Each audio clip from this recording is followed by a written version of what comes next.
GMS.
Gaming Morning Show.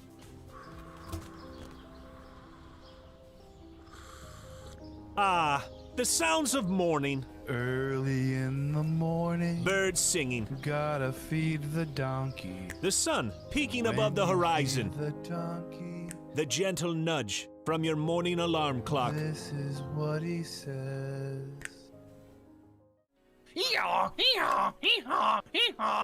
A subtle reminder that today is a new day. A new day for you to watch Gaming Morning Show. The show where you'll find science lessons, Says when I bake bread, I give thousands of yeast organisms. organisms false hope by feeding them sugar before ruthlessly cooking them to death in an oven and eating their corpses. Wow. I thought you were about bread a whole new way. I thought you were about to say orgasms for a second there. Did either of you ever have that happen when you were in like biology class and you're reading? Have an orgasm? I've never orgasmed during The biology text doesn't do that for you? It's like, oh yeah. Great deals. computers and accessories special bundle. Mike, they got the super chroma color in. Did you know they had that? You overpaid for your computer. By a lot. I wonder if, do you think they price match? They might. Well, this is half off. Can you take a screenshot of this and try to get a store price match? And linguistic perfection. Is that like when I roll my R's? Good. Romance. Great. Romance. See, it's not a hiss. So let me hear your battle cry. Kiki, oh! Kiki what? As we all charge into Gaming Morning Show. More like Kiki, whoa, am I right? Now, if only I could find a way out of this box.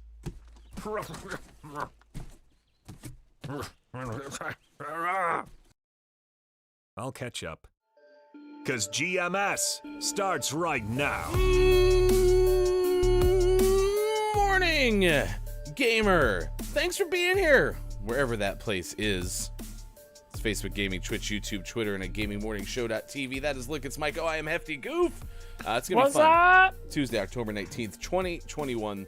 Thanks for being with us. I don't know if anyone's on Facebook Gaming. Let me know. I can get it to work this morning. So, What's Facebook?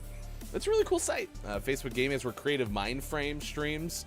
Outstanding Rocket League streamer and former guest of 5 Questions GMS. And, excitingly enough, we'll have a guest for 5 Questions GMS tomorrow. We'll talk to B-Mint, whom we've rated before. Plays a lot of Microsoft Flight Simulator.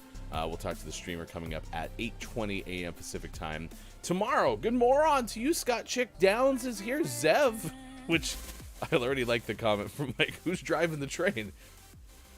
Zev, is everything good up front? I suppose. He said he's off for 2 weeks. Okay. Yeah. All right. Well, enjoy Zev. the time off. Choo choo. Oh, perfect. Well, thank you. Yeah. See, look at Michael. Appreciate that. I fixed it. Thank you.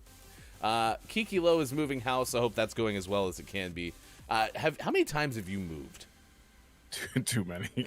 I mean, we were on a streak where it was like 7 times in 8 years at one point, and some of those were just like across town, but some of them were across the state, right? And so, like, we joked that we were in witness protection for a while.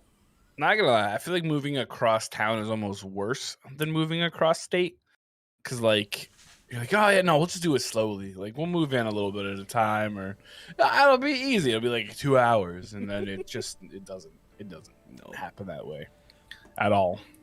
I saw yesterday Chris being like, hire movers, and I've never been able to hire movers, but I had somebody buy movers for us one time because we decided to move the month we were getting married, and that was our wedding present from somebody, was to hire movers. It was really cool. Nice. Mike, you show up at the house, right, and people are there, and they take the stuff out of your house, they put it in a truck, and then they take it to where it's going, and then they unload it.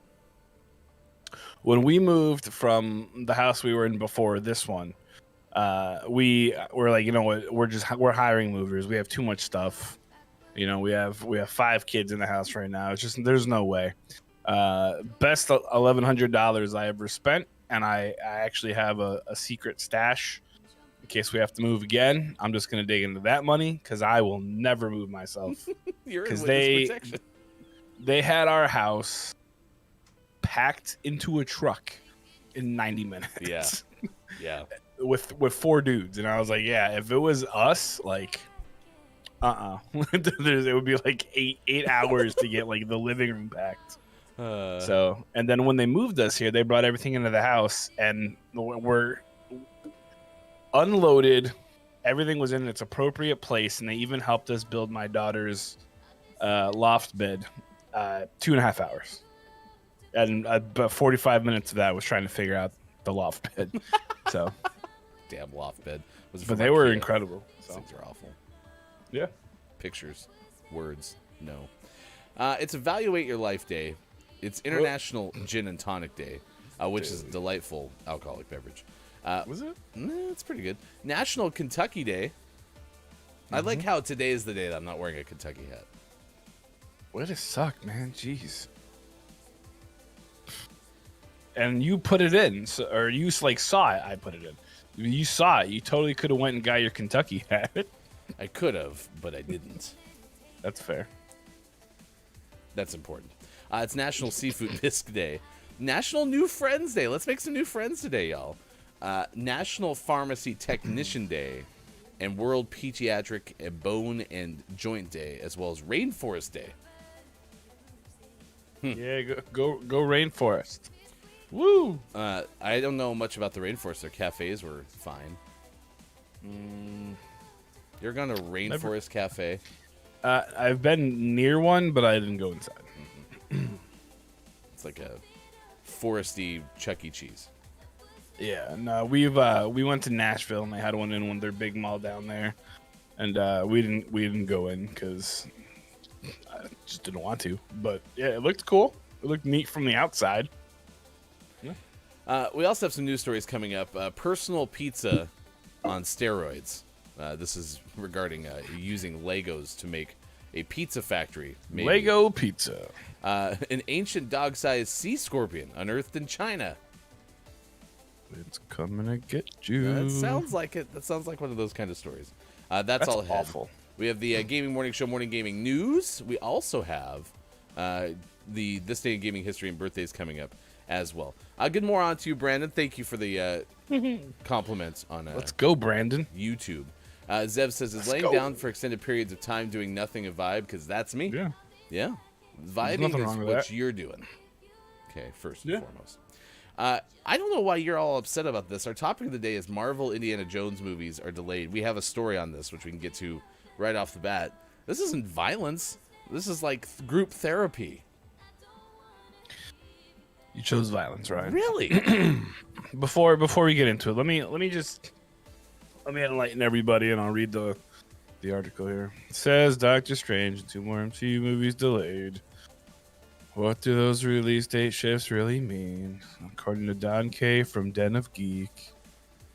Actually, though, Disney kicked off the week by announcing a slew of release date changes, almost all of them involving the Marvel Cinematic Universe, aka MCU. Indiana Jones 5 was also bumped from next year to 2023, while unrelated Untitled Disney live action and 20th Century Studio releases were also removed. Several major Marvel films were moved back in the schedule by anywhere from 3 to 5 months, while a couple of Untitled Marvel slots were also removed entirely from the 2023 slates. According to Deadline, the main reason for the delays has to do not with any concerns over still lingering effects of the pandemic on the box office, lies, but what seems to amount to a backlog in production schedules. COVID affected production on almost everything coming out of Hollywood these days, so Disney appears to be giving all of its Marvel releases a little extra breathing room, whether they're on schedule or not. That is, in theory, a good thing, right?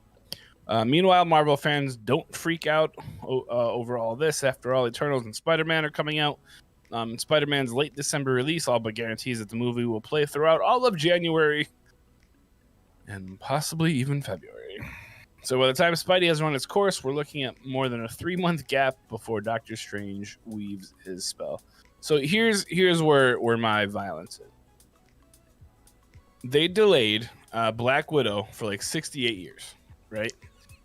And it's, in my opinion, ruined the movie.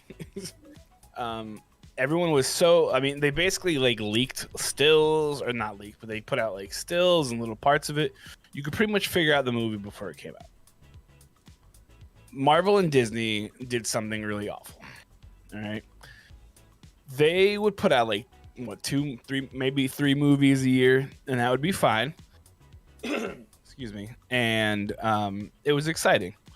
In 2021, they put out like 105 things, right? They put out 4 different Disney Plus series. They put out 2 movies? By the end of the year, there'll be 4 movies that have come out I mean, there's a lot. So they've gone from like, hey, we're gonna go real slow to here you go, everybody, woohoo!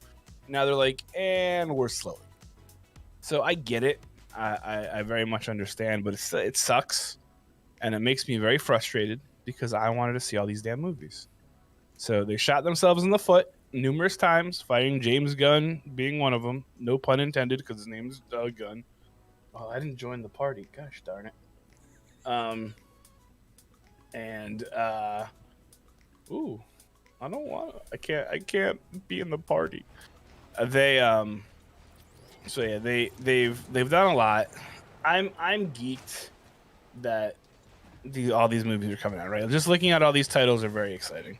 We've got Doctor Strange 2 comes out on May 6th. Thor 4 comes out July 8th. Black Panther 2 comes out November 11th. So they're all slated for next year. But Captain Marvel 2 has been pushed back into 2023, taking Ant-Man 3's initial February 17th spot, which I was looking forward to.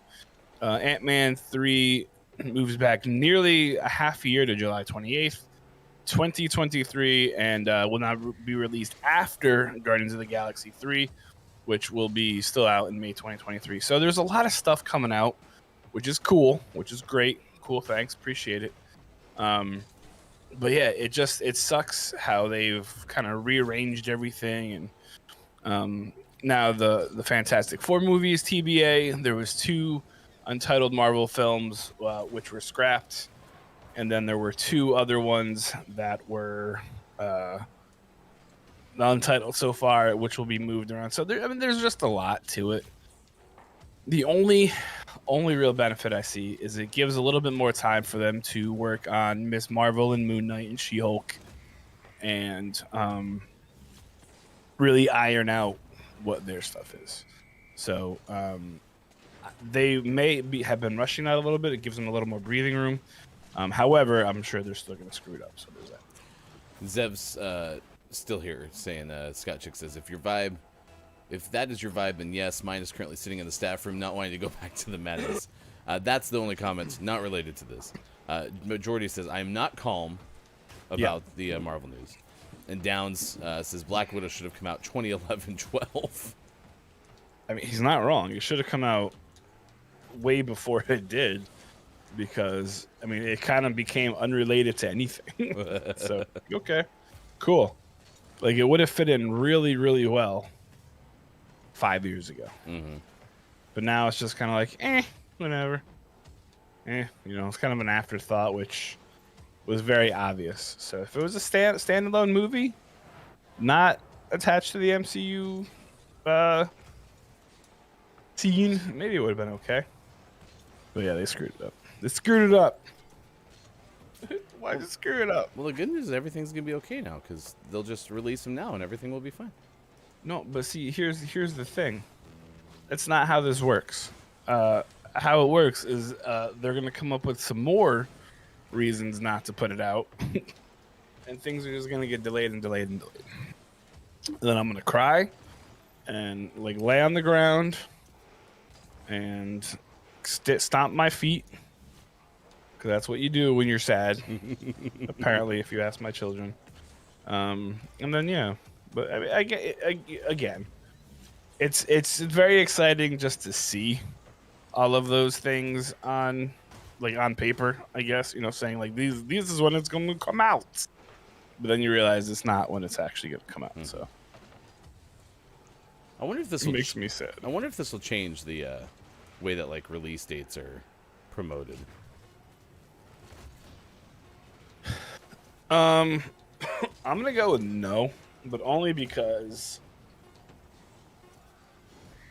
they need they need people to be excited about all this stuff. So in order for them, they're still gonna pump out release dates, and people are still gonna go to the movies and watch it. It's just, it makes it a little tricky though, especially in pandemic times when you can't really hold on to it because you don't know. Maybe, who knows? Maybe COVID, there'll be like a new variant that has legs and like kicks everybody, and they're like, "Oh, we got to shut down again because of the leg COVID," and then it won't happen at all. So I don't like that. I don't know. Not a big fan of leg COVID, just so you're aware. Yeah, no, late COVID is awful. It also kind of sounds like you said lake COVID. Don't go near the lake.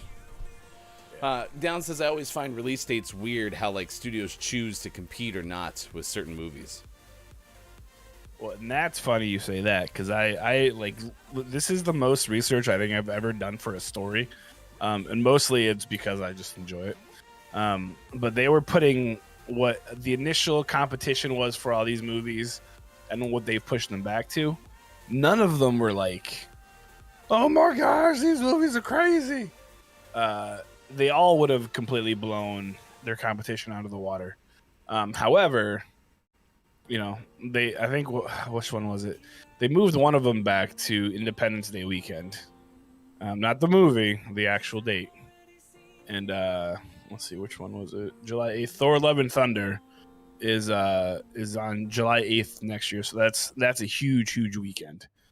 So that's when they're hoping to make a buttload of money, as they say. I don't know who they are, but they say it. Thor: Love and Thunder sounds like a dating show. Yes. It's like a Paradise Island, and many folks are wooed away to try to earn the heart of one Thor. I think it's going to be super cheesy, but in the best way. It'll be on Fox. I have complete and utter,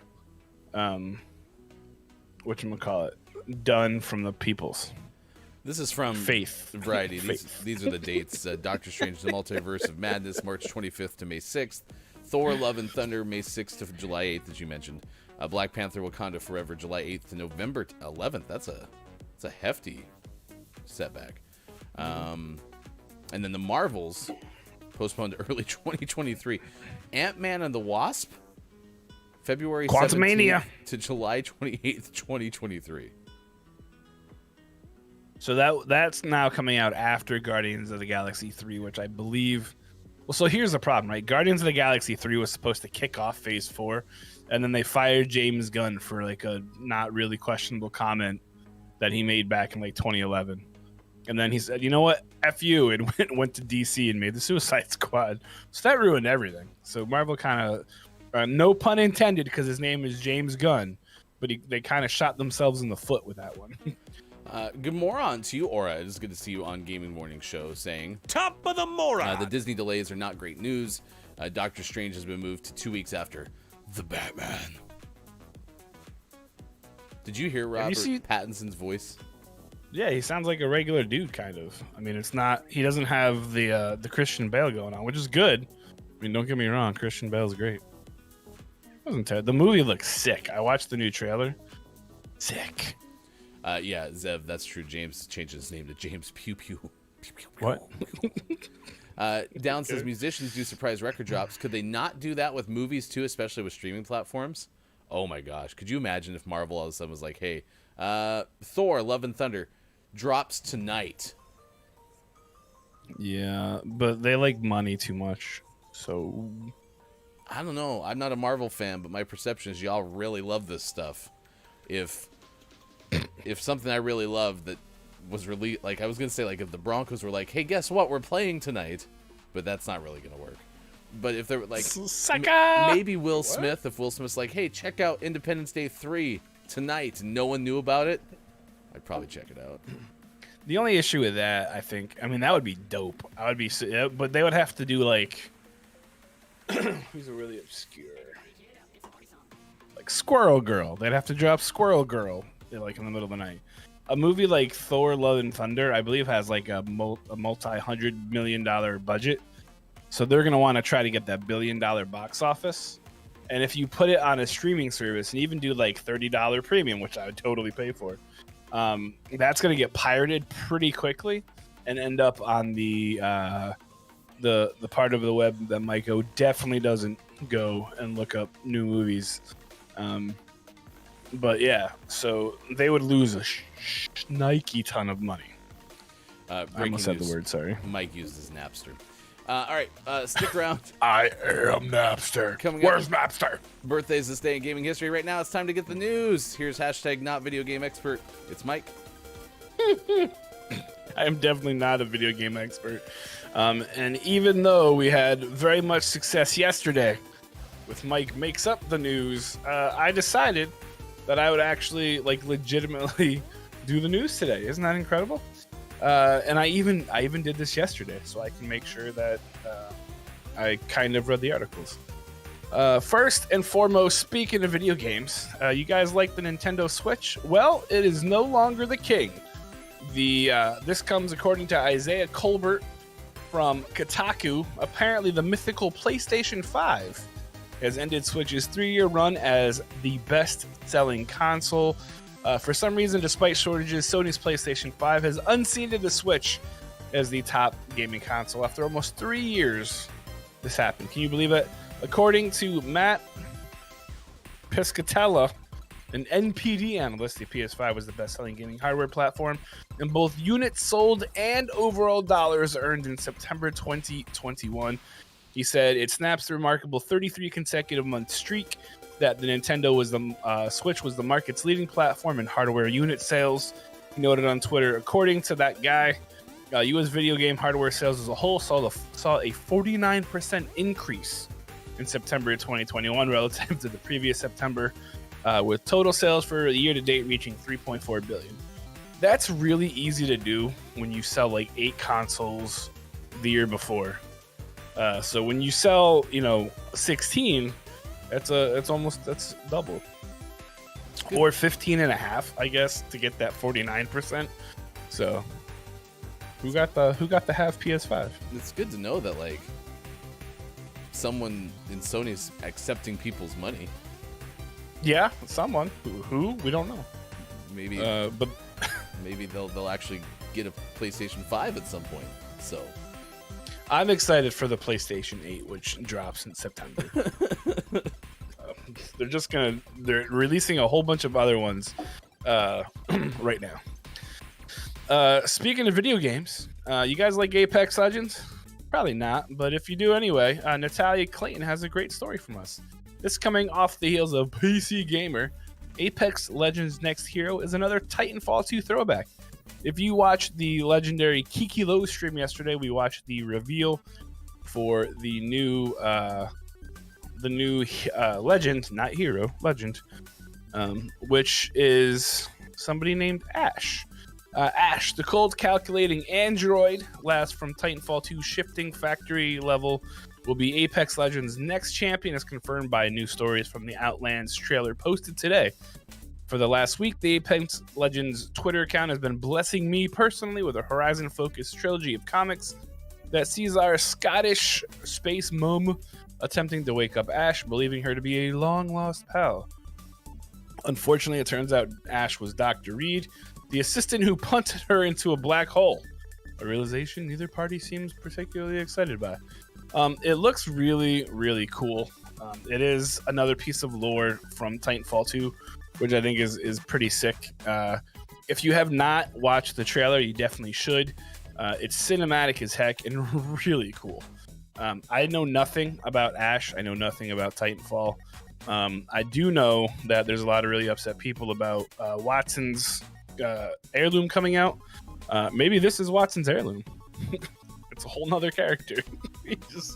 You carry her and then throw her at people. Watson's done just and done. Holding Ash, running around. Just the whole time. You're actually 2 people. This comes off the heels of Seer, which nobody likes anymore. So go figure. Who doesn't like Seer? I have played a couple of Apex games and I have not seen a Seer in 20 matches. Not one. And it's considering that's all you saw for about 2 straight weeks.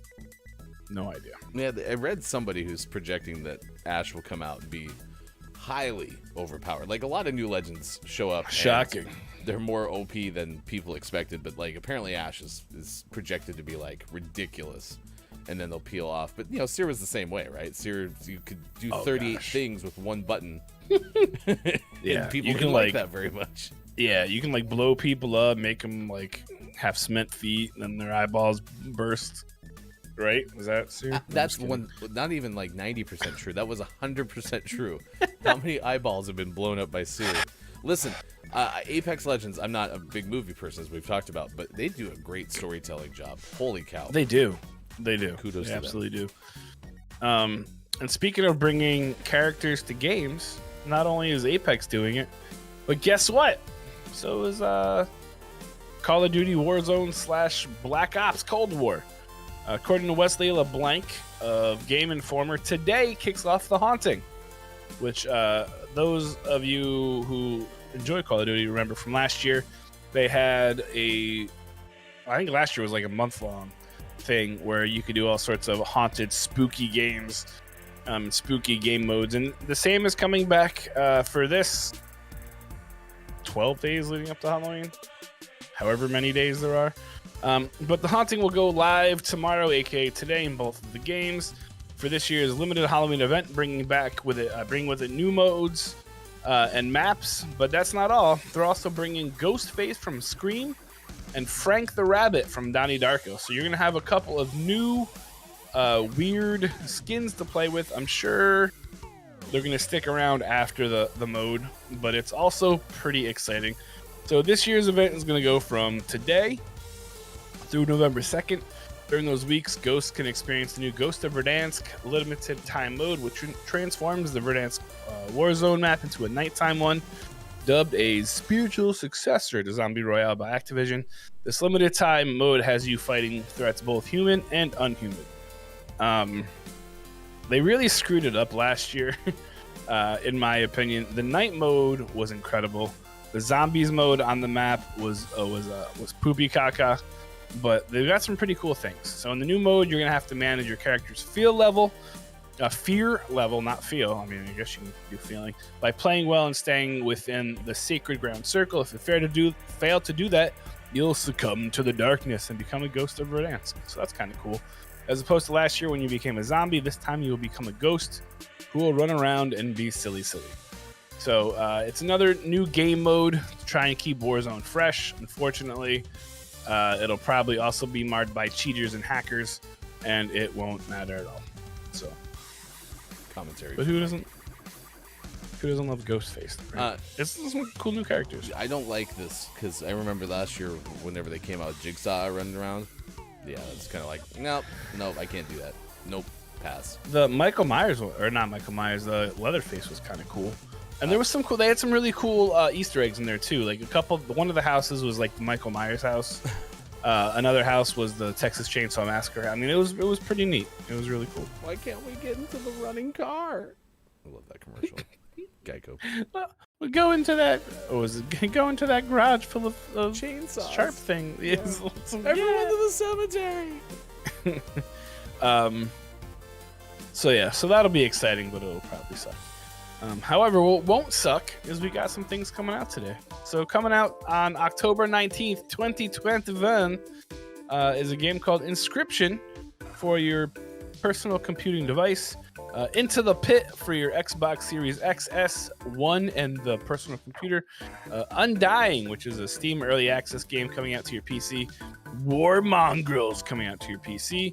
YouTuber's Life 2 coming out to your PC, PS4, Xbone, and Switch, and Dying Light Platinum Edition, which comes to your Switch. And for your happy segment within a segment, there is none because I'm not Sean, therefore I do not put that pressure on my back. So when Sean comes back, he can either pick one or it doesn't. So none of these games sound fun anyway, minus YouTuber's Life 2, which I'm assuming you play as Jake Paul, and you try to, or Logan Paul, whichever Paul does the YouTube stuff. And you just go doing douchey things. So that's what I would guess, right? Don't play the Warzone thing. And don't do douchey things. That's some of the takeaways from Maiko's GMS Gaming News. Two. Sounds good. Bob. Good morning to you, Brendan. It's good to see you on Gaming Morning Show. Good moron. Highly recommend. I played in, what is it, Inscription beta. Why can I join you? It's pretty good. Oh, you just don't do it fast enough. I did it, and it said no. Because you don't do it fast enough. Oh, I'm very slow, I guess. Ready, and Ready, do go. it. I hit it. There we go. Oof. That's Mike. enough I that am time. Hefty Goof. It is good to see you this morning. We are talking about the Marvel delays and frustrations abound from Marvel fans. I get it. It's just stupid. Good First time morning, chat. What? to you, average husband. There's going to be a new Indiana Jones movie. At this point, I think Harrison Ford is an ancient artifact. I heard someone say that this would be a fun way to do these movies, is to wait until the original actor or actress's offspring was old enough to play the character. So you could have Harrison Ford's son play Indiana Jones in the newest Indiana Jones movie. So I was reading last night that Harrison Ford will be 82 when the new movie comes out, and someone put up a meme from what is it, in The Last Crusade, where it belongs in a museum. Yep, that's accurate at this point. I mean, you're gonna watch it though. Oh hell yeah! See, I watched that dumpster fire of the last movie. Freaking aliens! Jeez. If you're here for the first time, we are a morning radio show that plays games. Good morning to you, Kajito. That is Look, it's Michael on the left. I am Hefty Goof. We are Monday through Friday, 6 to 9 a.m. Pacific time on Facebook Gaming, Twitch, YouTube, Twitter, and at GamingMorningShow.tv. Stick around. 10 minutes from now, we'll have birthdays this day in gaming history. We also have a story. This one's straight out of Ripley's. Wow. No. You're going Ripley's today, huh? I think Ben Hooper took the day off. I was going to notice Also, no Ben Hooper stories.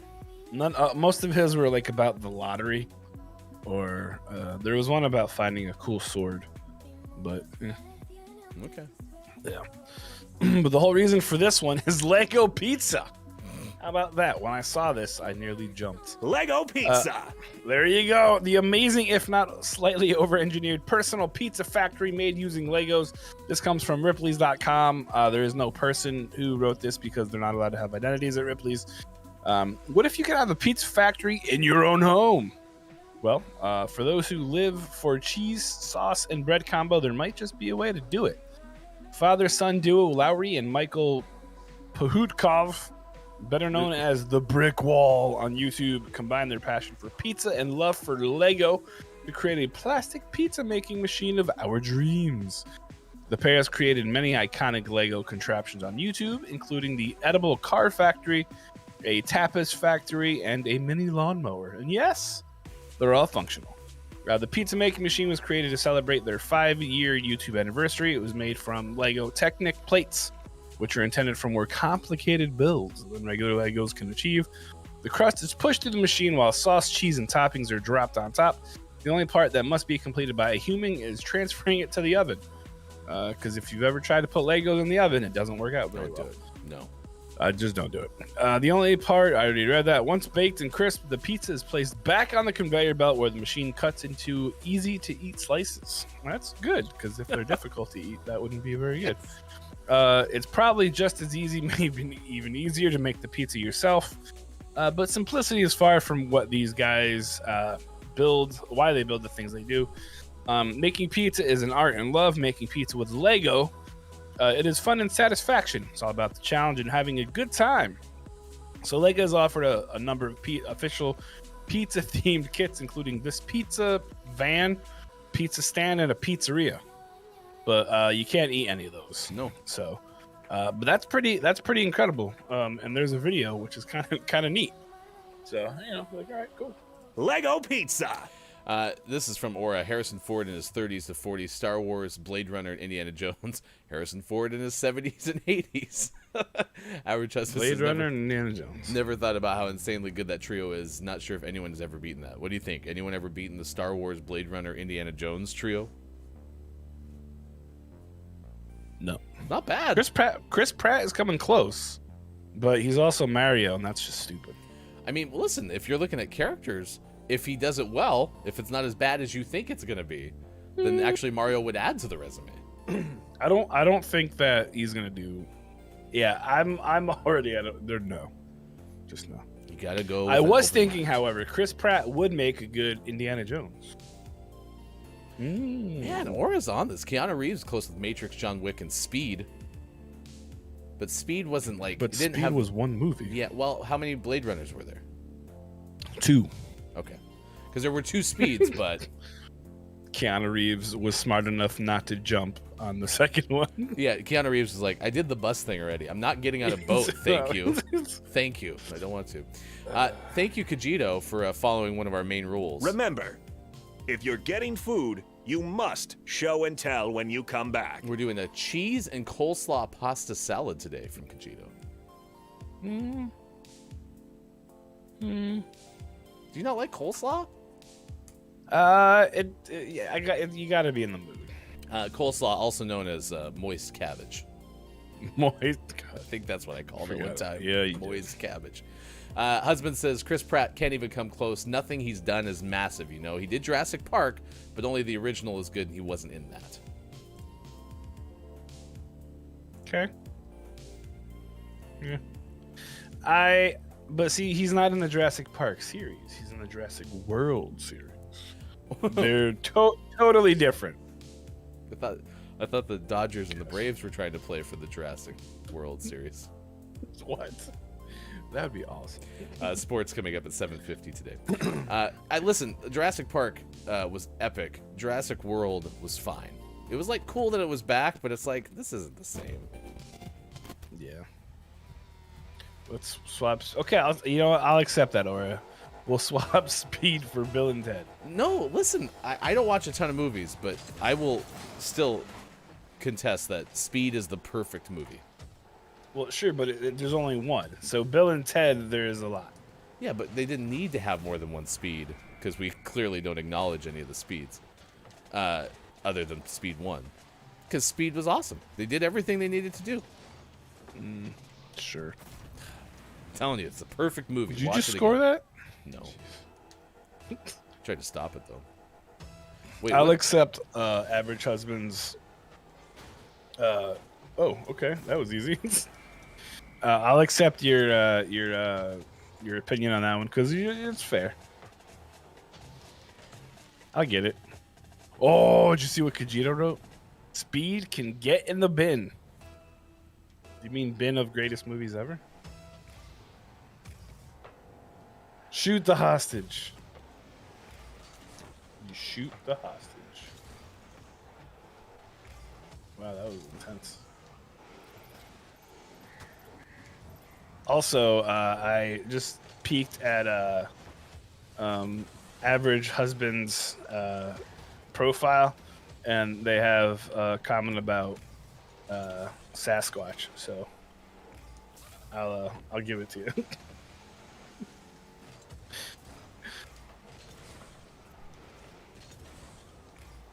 Wait, who wants to get banned?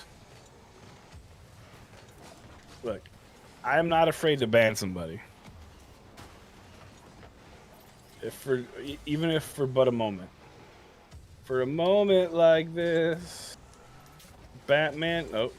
Okay. Oh! That's how you score a goal with bat arang, or whatever that is, bat grapple. The perfect Saturday afternoon category.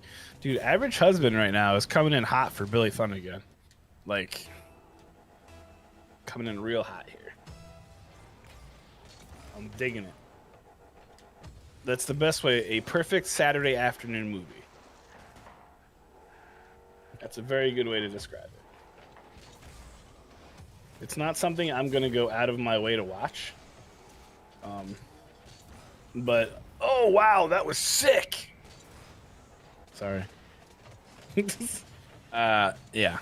Not something I'd go out of my way to watch, but if it's there and you're looking for something to watch, perfect. Perfect. Kajito. Oh, man. Why don't you like Speed, Kajito? Can you give me a good reason? Like an actual good reason. Just because the acting is atrocious, the storyline is a little weird, and all of the above. What else about it isn't good? Nothing? That's what I thought. I'm gonna assume that this delay is because you don't have a good answer, not because There was a delay.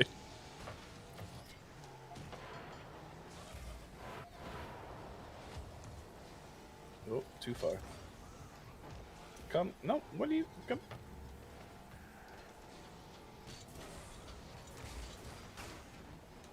Car go fast, too. Are we talking about the...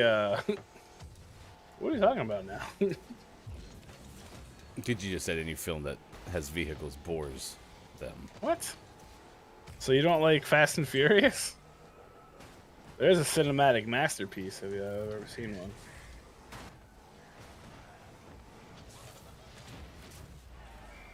Nice. Tag team back again. What's another one based on vehicle? What about the movie Cars? You don't like the movie Cars? What kind of heathen doesn't like the movie Cars? It's a movie about cars. Whoa! Or it says Vegeta. every film has vehicles.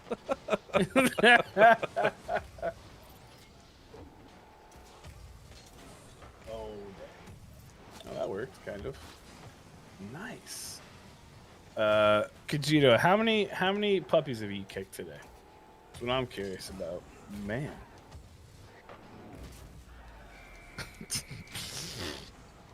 Man, the car isn't about vehicles. It's about a story of life and discovery. It just so happens that the main characters are cars. Yeah. There's nothing to do with cars itself. Nothing.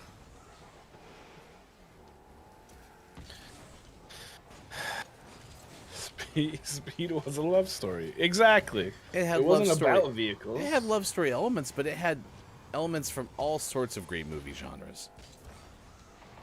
Oh, that guy hit me. I mean, Keanu was even a superhero. It's true. But Cars isn't about vehicles. It's about learning about each other and how to fix the road. Yeah, it's about construction. Road maintenance. Mike's suggesting that you need to try to name a better construction movie than Cars. Yes. Try to name just one. Oh, I went underneath it. I didn't want to go underneath it. Yeah, the love between Sandra Bullock and Keanu Reeves. Or if you look at that film, yes, Speed, film Speed.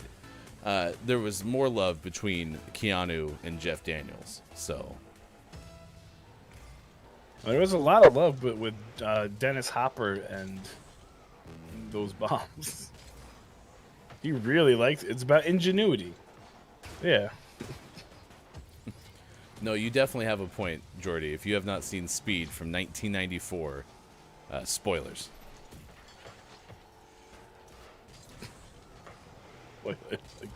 Yeah, I'm glad you get it finally. Oh, hey, I'm on the roof. How the heck did that happen? Kajito, it's a car word. This otaku guy is pretty good.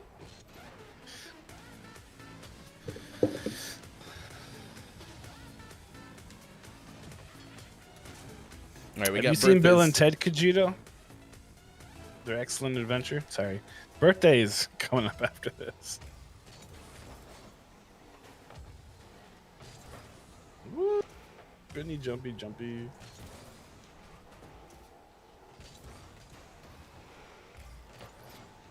Oh gosh.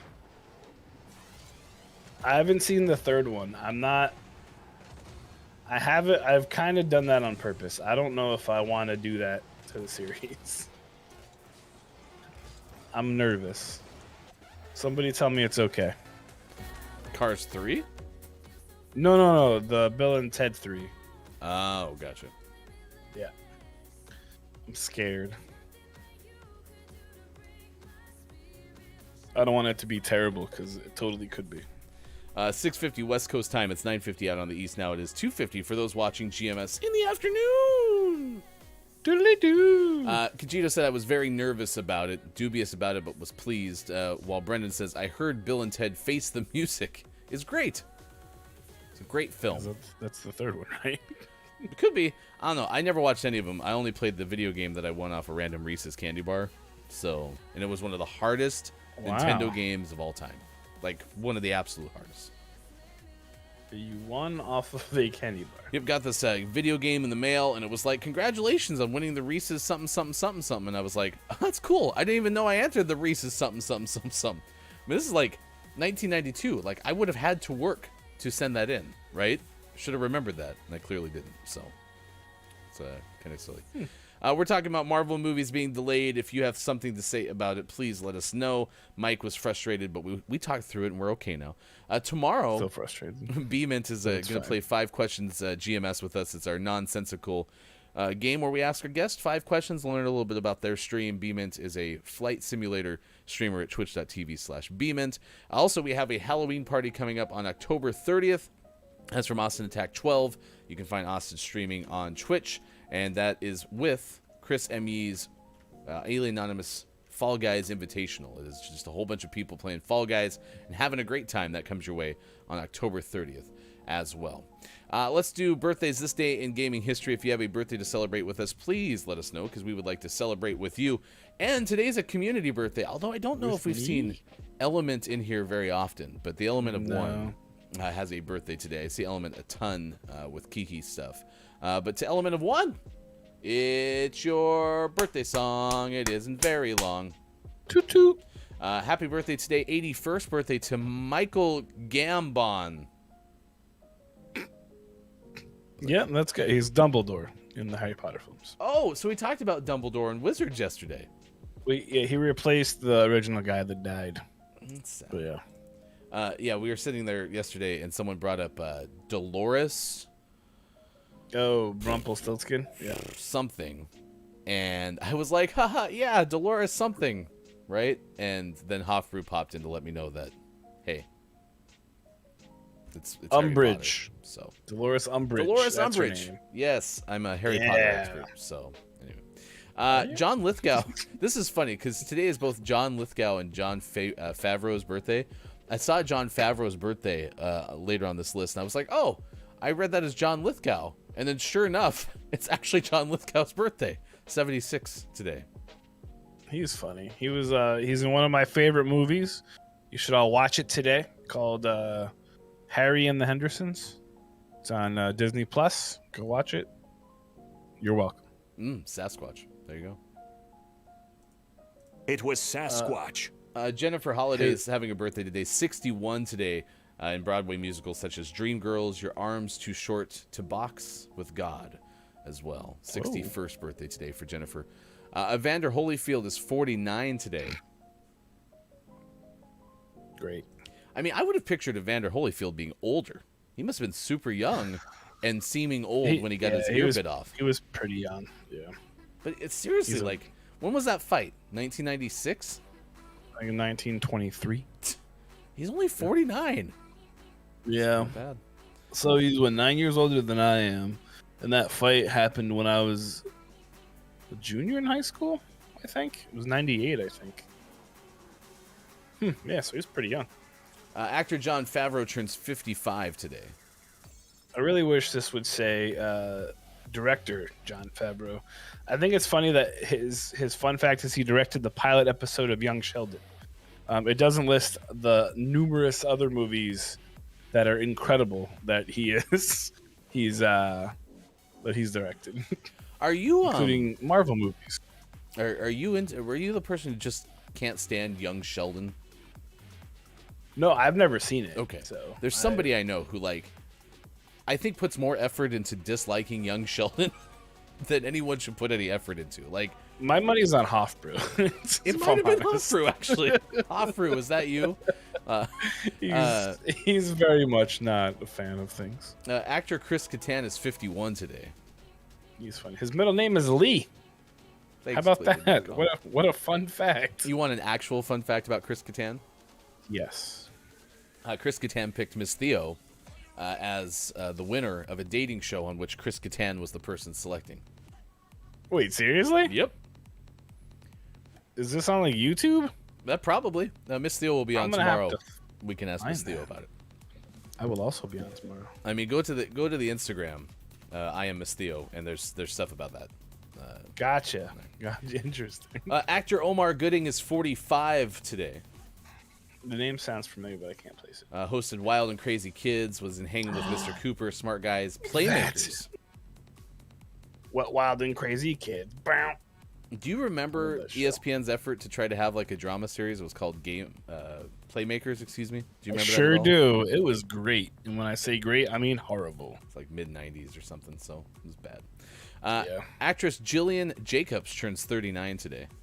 Oh, she's an actress. Yep, and it's 39 today. Great. Way to go. Congrats, Jillian. You've made it. And actress Hunter King is 28 today. Oh. She's the older sister of actress Joey King. How much does that suck? You're listed as an actress, and your most notable fact is that you're related to somebody else who's more successful than you are. Who's Joey King? She's an actress. Okay, See, here's the thing, right? Yeah, I can name movies, but you'd be like, oh. try me. Oh, did you see Moneyball? I wouldn't baseball movie. I wouldn't lead any of these off with did I see it? Just ask me if I've heard of Moneyball. Moneyball. I've heard of The Moneyball. movie with Brad Pitt. I've heard of it, yes. You haven't watched I have watched movie? that one, yes. Yes, I've watched that. She's the daughter in that one. Man, not a clue. Jonah Hill's in that movie though. Yes, Who's that's Philip accurate. Seymour Hoffman? You don't know who Philip Seymour Hoffman is? No, he played the manager. Oh, yeah. Yeah. He was Art Howe. Mets legend Art Howe. Yeah. Nice. She was also in White House Down. Ooh. She was in Independence Day Resurgence. No, God. Okay, that's fine. No, it was bad because Will wasn't in it. If Will was in it, I'm on board. Well, it says it was a very bad movie. They killed off Will Smith Very bad. Well, just wait till the third one when he miraculously comes back from the dead, and from then alien technology. yeah. It turns out he didn't actually die. He was just transported to alien land where he's been probed for 40 years. Speaking of probes, it's talk show host Charlie Chase's 69th birthday. Nice. Do you know who Charlie Chase is at all? Nope. Nope, no clue. Ooh, it's Ty Pennington's birthday. He's 57. He's on Extreme Makeover Home Edition. Move that bus. Move that bus. That was a good show. It was. Apparently he had some demons that he fought, but now he does a lot of stuff not on camera, which is pretty rad. This one's a good one. Singer guitarist Todd Park Moore of Big Head Todd and the Monsters. 1556. Name your And it's favorite Big Head Todd in the Heads, whatever that you just said. Song. Boogie Woogie. It's also Trey Parker, who's co-creator of South Park. He's 52. All right, hold Wow. the phone. Holding it. Research and development isn't here, but this is saying Evander Holyfield's 59. Yeah, that would make more sense. That would make That would tremendous a amounts lot more sense. Okay. Like, that's still even younger than I would have thought, but it makes way more sense than 40. K-Laugh, can you confirm what age Evander Holyfield is? I'm pretty sure it's 59. I'm going to guess it's 59, because what? So, it would have been 20. So, he would have been like 21. Yeah, it's got to be 59. Yeah. He'd be way too young. My If husband, that I was agree. it. Webster Slaughter, former Browns receiver, is 57. That's one's fun just because of the fact that it's Halloween, and on Dan Patrick's show, Fritzy always does Halloween names, and Webster Slaughter is always Slaughter's picked as always one. one. Mm-hmm. Also kind of funny is it's Brad Daugherty's birthday. He's the former Cleveland Cavaliers center, along with Webster Slaughter, who's the former Cleveland Browns wide receiver. And Evander Holyfield was a former Cleveland boxer. What was he? No. You could probably find Cleveland on the map. Brad Daugherty was pretty good in NBA Jam, though, for what it's worth. He was really good. He was OP, as some may say. Any other birthdays? Nope. All right, this day in gaming None at history. None before 1995, so no chance for you to play lawsuit or not lawsuit. We go to 2004, a whole bunch, in fact. Sega releases ESPN NBA 2K5 for PlayStation 2 and Xbox. The same year, Take-Two put out Robotech Invasion for the same machines. And then in 2004, Teenage Mutant Ninja Turtles 2 Battle Nexus came out for a whole bunch of machines. Did you play that? It was on Xbox and PlayStation 2. Nope. I mean, all the Teenage Mutant Ninja Turtle TMNT games after the first one were great, so I can't imagine that one wasn't good. I'm sure it was okay. I mean, I can't imagine it was wonderful. I mean, I guess maybe I would have heard of it before now. So, Yeah. 2010, Bethesda Softworks releases Fallout New Vegas. That came out for PlayStation 3 and Xbox 360. Same year, DJ Hero 2 came out for PlayStation 3, Xbox 360, and Wii. I actually have a DJ Hero controller from Hofbrew, because Hofbrew gave me his Xbox 360 so we could play Rock Band. We've never done it in over like 2 years. But we used the DJ Hero little spinny controller thing when we had a DJ-themed party for my son back in 2020 because he wanted to be a DJ. Wicka, wicka, wicka. Okay. So I have at least put my hands on a DJ Hero controller. So that is your This Day in Gaming History birthdays. We do it every show in the 6 o'clock hour. Brendan says, are you saying Turtles in Time is bad? No, that's not at all what I'm saying. I'm saying the original Turtles, the one with the, like, you had to go, like, top-down view, and then, like, Donatello's bow staff could reach through 80 walls at once. And you had the damn game. Hey, get it? The damn game. Damn game. I don't know. Average Husband says, we're about to have a son any day now, our first child. Congratulations. We have to get you. That'd be exciting. Do you play Warzone? There's a bunch of Straight out the gulag. new gear for people who are having their first kid or their next kid, in fact. So, Oh man. oh, Brendan, let me tell you about the times before TMNT was good. The first video game. So look up the dam level for Teenage Mutant Ninja Turtles. It was not impossible to pass, unlike the Battletoads really fast car level where you had to dodge the walls, but it was really hard to beat. So you had to have, like, every turtle have all of their lives left, basically. Really hoping for October 31st, having your kid on holiday. That'd be pretty good. All right, next hour, our top 10 list is from ScreenRant.com, and it's being revealed to me in real time. 9 actors who have been in multiple blockbuster franchises, which means big-time movies where they are in more than one franchise, but not more than 11, but less than 11, and sometimes more than 3. It's from ScreenRant.com. Also, next hour we'll have sports. Deportes. Stick around. Beam it tomorrow. 5 Questions GMS. If you missed any of our 5 Questions GMS and you want to learn more about them, check us out on YouTube. You can see them there. That is Mike O. I am Hefty Goof. Coming up next hour, top 10 lists in sports and more on this Tuesday edition of the show, October 19th, 2021. Thanks for being with us wherever you are. Facebook Gaming, Twitch, YouTube, and at GamingMorningShow.tv.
place to call my own. Yeah, I'm hoping if somebody brings me home. Tell me I'm not lost out at sea. Tell me they are listening to me, feeling misplaced. Someone rescue me. Someone rescue me. Someone take me.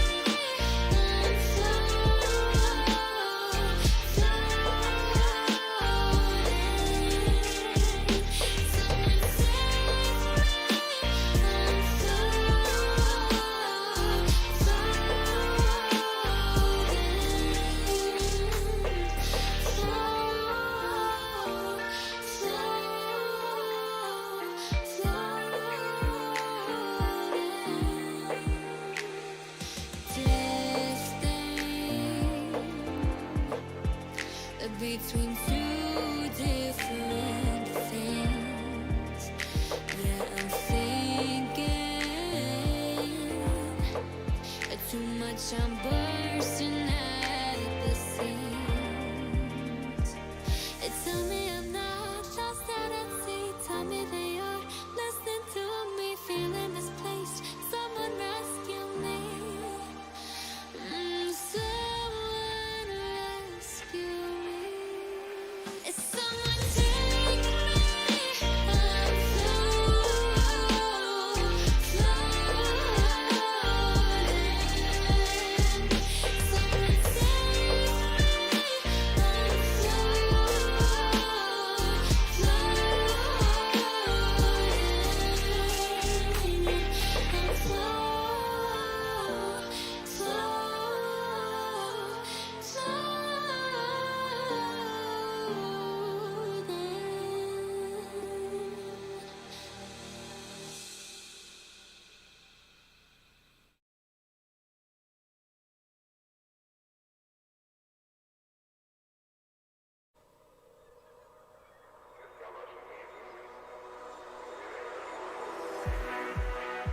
We want to make each other happy, you know?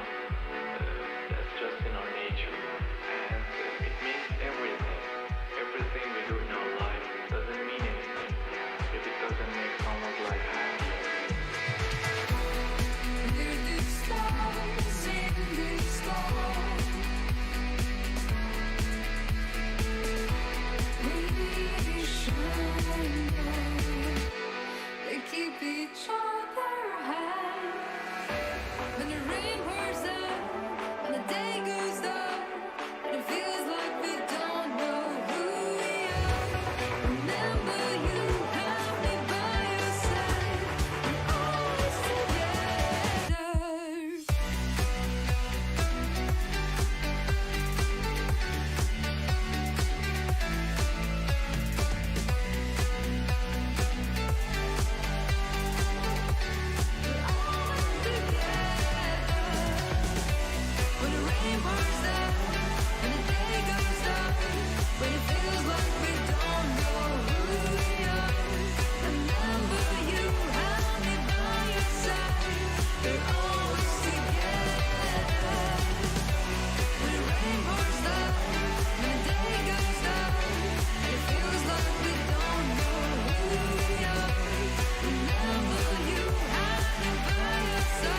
GMS, Mayor of the Internet.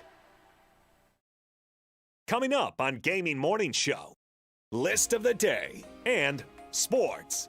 Find GMS on Facebook Gaming, Twitch, YouTube, and GamingMorningShow.tv, and become a Patreon, and join our Discord. Go to gms.watch and click on where to find GMS. Thank you for your support of GMS. Time for hour number 2, right now. Morning, gamer. It is Tuesday, October 19th, 2021. Thank you for being here. Facebook Gaming, Twitch, YouTube, Twitter, and at GamingMorningShow.tv. That is Look, It's Mike O. I am Hefty Goof. Thank you. You can follow us on Twitter at WatchGMS. Tomorrow, we'll have B-Mint playing 5 Questions GMS. That comes your way at 8:20 a.m. Pacific time. Coming up on Wednesday as well, it is GMS After Dark with Look, It's Mike O. And tomorrow, our special guest will be the one, the only, Maintaining Mediocrity. We'll have fun with geography, Mike. Yes, we will. Maintaining Mediocrity is a huge geography buff. And when I say that tongue in cheek. She hates geography, but she's agreed to give it a try and see what she can figure out. I was going to say, so we're pretty excited. Mike's formula for After Dark is find a guest and then bring them on to do something that they don't enjoy. But then I realized that you had Digital Doc Games on last week for a definitive Marvel movie ranking, but it turns out that you disagreed with every single one of Digital Doc's picks pretty much. So somebody I think there was 3 that we were in the ballpark with. So somebody didn't have fun. Even though everyone had fun. Oh, I think we all had Everyone fun. had fun. 4:45 p.m. fun. Pacific time tomorrow with Look, It's Mike O. It starts at 4:45 and lasts about 90 minutes. Coming up later this hour, I'll tell you about what Mad Artisan's up to with Vectober. Kim Chica has a new show called Taste Test we'll talk about. And an anniversary-ish stream coming up as well. Good moron to you. Good moron. KJ here with the 2HC, the second hour crew. Kate Zaid Top of the moron. has checked in, as has Dr. Chick. A whole bunch of folks showing up ahead of the 7 o'clock hour. We got a top 10 list coming up. 9 actors who have been in multiple blockbuster franchises, which means big-time movies where they're in more than one franchise, but not more than 11, but less than 11, and sometimes more than 3. And that comes the way courtesy of Screen Rant on the way. How did we get into pizza? How did we get into pizza? I don't know, but I like it. Yeah. I think that's the Ninja Turtles is what did it. All right, so Average Husband said, I don't think TMNT made me love pizza in the obsessive way that I do, but I was also obsessed with TMNT as a kid, so maybe it did. No, that was even further up. Wow. There's a lot that's happened in the last 10 minutes. Yeah, y'all really carried the break. I'm proud of you, chat. Nice work. Nice work. The whole reason we're talking about Marvel movies is because there's been some delays, pushback from March 25th to May 6th for the new Doctor Strange movie. Thor gets moved from May 6th to July 8th. Black Panther all the way from July to November. And the Marvels will go early 2023 now. Don't even get me started on Ant-Man and the Wasp, Quantumania. Yep. No, I would love to hear your thoughts on that. Well, Paul Rudd's in it, so that's Accurate. good. Paul Rudd's a very fun actor and seems to never age. Yep. So, what if he was the next Indiana Jones? I don't think he can. I think Chris Pratt would make a great Indiana Jones. Somebody disagreed with me, and that's great, but you're wrong. This is always fun. However, I do agree that I just knocked my controller. The pizza thing, the Ninja Turtles, I think, played a very large part in a lot of our childhoods, helping us with that obsession for pizza. So, are you suggesting that the pizza lobby was behind the creation of Teenage Mutant Ninja Turtles liking pizza? 100%. That's a big accusation. It was all of them. Big Pizza was the one who paid for TMNT. Not Big Pharma, Big Pizza. Yeah, look it up. I'm on the wrong screen. That's the problem. No, that's where all of Little Caesars' money went. Good news. I'm about to score by accident. You actually nope. Did. Okay, good. Whew. Work. Average Husband says Chris Pratt is a nutcase in real life, so I'm off that bandwagon. Okay. Now they scored. I'll have to Google it. Brendan says, are editors part of the IATSE strike? Because that definitely seems as to why. Well, but there is no strike, though, right? Didn't they come to I think they came to an agreement, and they avoided a strike. I think so. My honest opinion on why is they realized that what they've done in the last year and a half is just unsustainable. Right? Before it was never more than 2 Marvel movies per year. And then so this past year they did 3 movies and 4 series. I definitely think they're okay, I think we went too far. Oh no, I'm gonna score a goal by myself by accident. Okay. Thank God.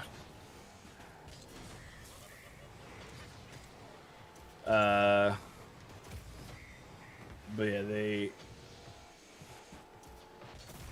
Oh, okay. I don't remember hitting the ball. Well, there we go. And then they. Okay. Good for me. What was I saying? I don't remember. Hot dogs. Oh yeah, Marvel. They. I think it was just they realized how it wouldn't have been sustainable to keep up the route they were going. So they needed to cool it down a little bit. And now that we're doing all theatrical releases and we're not doing the whole simultaneous thing, that's that was a big part of it. They had to make sure they got their money. Oh, so Average Husband started talking about the way that they cast Super Mario, and even brought up John Leguizamo, who I think was in the first Mario Brothers movie, correct? He was Luigi. Was Luigi. But that's the Sopranos was the reason I brought up the Harrison Ford thing, because apparently the person who played Tony Soprano, well, that was not I thought I had a grapple, not the boxing one. The person who played Tony Soprano, apparently that's his actual son, who's playing Tony Soprano in the prequel. Yeah, to Sopranos. James Gandolfini's kid. Yeah. So I thought that was kind of cool. The fact that we've gone that long with the Sopranos to the point where, what's his name? James Gandolfini. Is that what you said? Yeah. His son's actually able to play the character that his dad played. Yeah.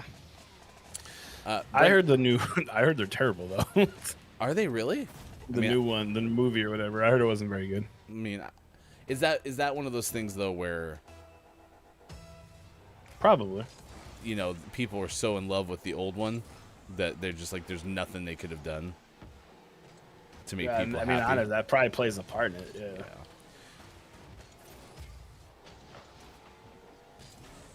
Let Mario's kid play himself in the new movie. Yes, that is exactly what we should do. Let's go find Mario's Can we just child. resurrect Bob Hoskins? Is Bob Hoskins dead? Yeah, he died a while ago. To kind of touch on what Brandon said, though, about the whole, does Disney Machine ever say they went too far? Maybe they think they can make more money by pushing them back. That's exactly it, Brandon. Because if you put out, so they put out what? 2021. By end of year, they'll have 4 movies? No, three movies and 4 shows. Which, they're competing with themselves at this point. And I think they realize they're hurting themselves in the box office. They want billion-dollar gates, right? Because they had, 3 movies in a row that grossed $1 billion? You can't do that if you're putting out 4 movies and 3 shows a year. Or 4 shows and 3 movies a year. It's not possible. So I think they're just trying to cool it down a little bit. This way, they even made mention that the new Spider-Man movie, right, is gonna be a theatrical release for probably 3 to 4 months. So, what they're planning on doing is, for them, it helps them to,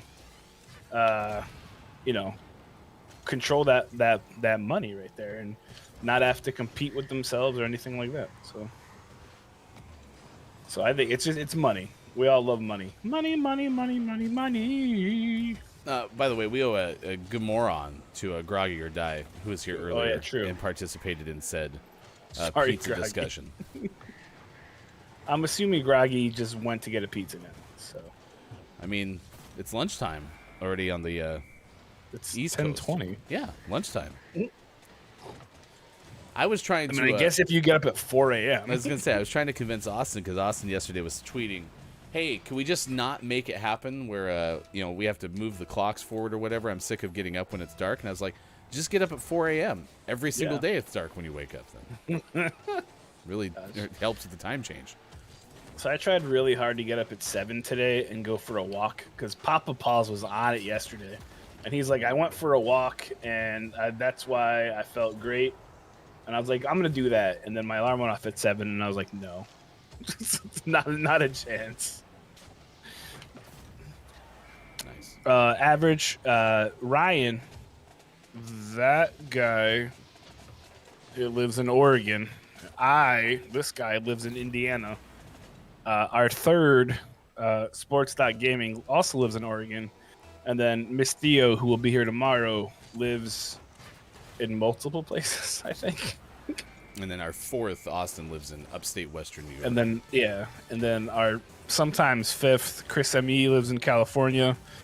And our occasional sixth, Kate Zay, lives in Texas. And then I think that's everybody, right? Miss Theo. Well, that's what I said. Miss Theo lives everywhere. No. My husband thought we were saying Miss Cleo. We were bringing back the deceased TV psychic. That would be really funny, actually. Come on, child. Give me your money. I tell you nothing. Not gonna lie, I tried calling her once just because I wanted to see what it was, and it was stupid. Oh, fudge.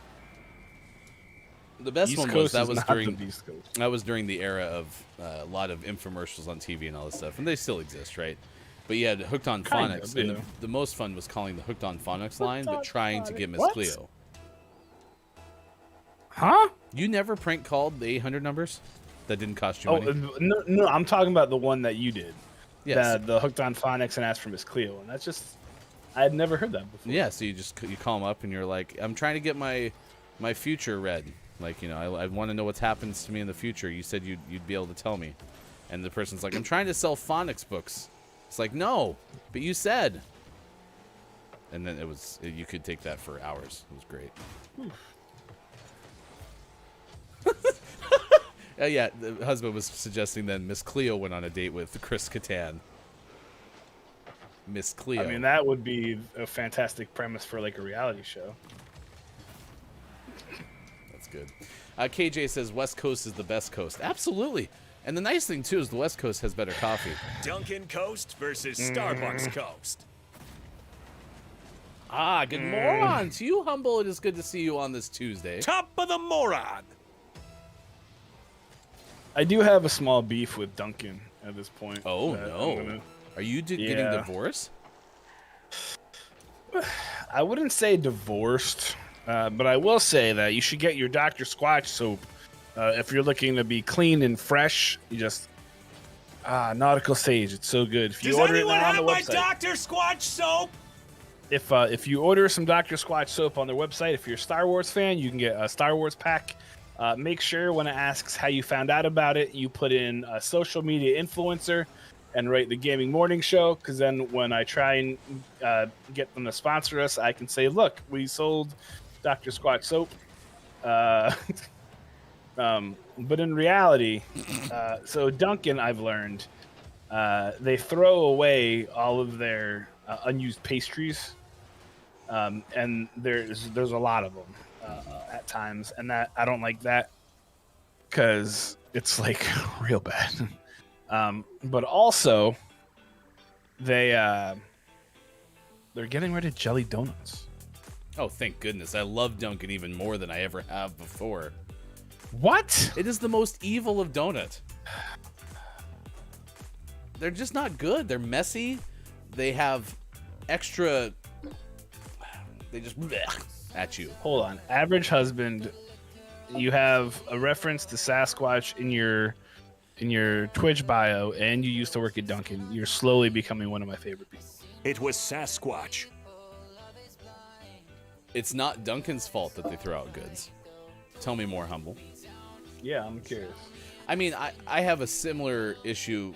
I could totally see it plausible that Starbucks throws away things too. But all the prepackaged stuff. You know, everything comes in plastic. So if you ever watch people make food at Starbucks, it's just opening up plastic and throwing it in, right? You know, we had a similar discussion, Humble, with a national grocery chain that operates out of Portland as Fred Meyer, and we had a power outage here that lasted over 24 hours. So they threw out a full giant construction dumpster worth of meat and stuff. And I had a similar discussion with a friend of mine, where the reason for it is because they don't want to get sued for giving out meat that could potentially hurt somebody. Gotcha. And that's where, like, my frustration with something, if legislation is keeping Dunkin' from donating food, that seems like we kind of caused that problem. Does that make sense? Like, it seems like we have control over that. I don't feel as bad now. However, it still pisses me off because we should, maybe help people. I don't know. Maybe I'm wrong. Man, I should have this because I meant to use it more often than I have already. I'm looking really quick. I talked about this app the other day on the show. It's really exciting if it's actually as good as it seems like it will be. And that app that I am myself referring to is called Gas Buddy. Tinder. Dang it, I'll have to find it because I can't find it. But it's the app where they have partnerships with restaurants. And so maybe this is how they circumvent legislation. Okay. I know what you're talking about. And you basically can go and say, hey, I'm going to buy this box of mystery food at the end of the day. Yeah. So instead of it getting thrown out, I get like 80 pastries for $4. Yeah. I know what you're talking about. Yeah. I've seen that. But yeah. It sounds better than throwing it away, right? Like it seems like a better choice. Why it's make a bummer, people though, be 'cause hungry? it is a legislation thing, right? Yeah. I mean, listen. Stupid. Now, that can throw the onus back on Too Good to Go. That's the name of the app. Too Good to Go. That throws the onus back, though, on Dunkin', right? Dunkin' has a lot of money and likely could have a lot of influence. Could they be the leaders in going back and fighting against legislation and saying, hey, we need to have this to solve part of the hunger problems, right? Well, I mean, it goes, and again, we're not going to get into too deep of politics here, but that's the issue, right? Is that if you have enough money, you can pay off politicians to do what you want, and a lot of these folks, if they're able to just donate things, other things go out of business, and then this happens, and then that happens, and then it's bottom line, we need to get money out of politics and just go from there. So people just help each other, because then they'll stop caring. Joe Manchin, what? I do have to laugh that the husband said the word for Adam and Eve for a few months. I saw that as well. And they had mystery box sales. I'm curious what were in those mystery boxes. It's 7:29 West Coast time. It's 10:29 out of these, 3:29 for those watching in the UK. Doodly-doo. Coming up, we got a story about dog-sized sea scorpions in China. But first, here's our top 10 list of the day. 9 actors who have been in multiple blockbuster franchises, which means big-time movies where they're in more than one franchise, but not more than 11, but less than 11, and sometimes more than 3. It rolls right off the tongue from ScreenRant.com. All right, this is a top, how many lists? 9? It's top 10. The title is The Set. It says Dwayne Johnson and 9 others. So including Dwayne, that's 10. Well, Dwayne Johnson's in everything right now. Holy cow. All right, we'll start with number 10. 1-0. This is Andy Serkis, actor known not by his face but his voice, undeniably raspy voice of Gollum. He's the one who is very good at doing the motion capture. Yes, correct. Live action side of things, one of the actors in both Marvel and DC films, the villain Ulysses Claw from MCU, and Alfred Pennyworth K-Laugh. in the Batman film. K-Laugh. 9. Ulysses K-Laugh. Sigourney Weaver. This isn't best, everybody. Just so you know, husband, don't bail yet, okay? Number 9, Sigourney Weaver. The first female badass in cinema history, Sigourney Weaver paved the way for women in modern-day action movies with 1979's Alien. And its sequel in 84, she appeared in one of her other notable, albeit less action-filled parts, as Dana Barrett in Ghostbusters. Besides also being part of the blockbuster Avatar franchise, she's also technically in the MCU, having played one of the antagonists in The Defenders. So she's a pretty badass, and she's also super awesome. Yeah, big fan. 8, Hugo Weaving. Yeah, Hugo Yeah, it's perfect. Okay. Hugo. was in The Matrix. Was Agent Anderson? I get the no, that was Mr. Anderson. Agent Smith, right? Smith was the bad guy. Also, of True. course, everyone's favorite villain in the MCU, Red Skull. Mm-hmm. Wait, it was also the voice of Megatron in Transformers, Bingo. and was V for Vendetta. Sure was. What? Man. Yeah. Yeah, this person's Hugo Weaving is cracked. everywhere. No kidding. Agent Everywhere. Smith, or whatever his name is in Matrix, was actually a really good character. Mhm. So, correct. Absolutely. all right, good job. To Hugo. be fair, in V, he did kind of wear a mask. That's a very good point.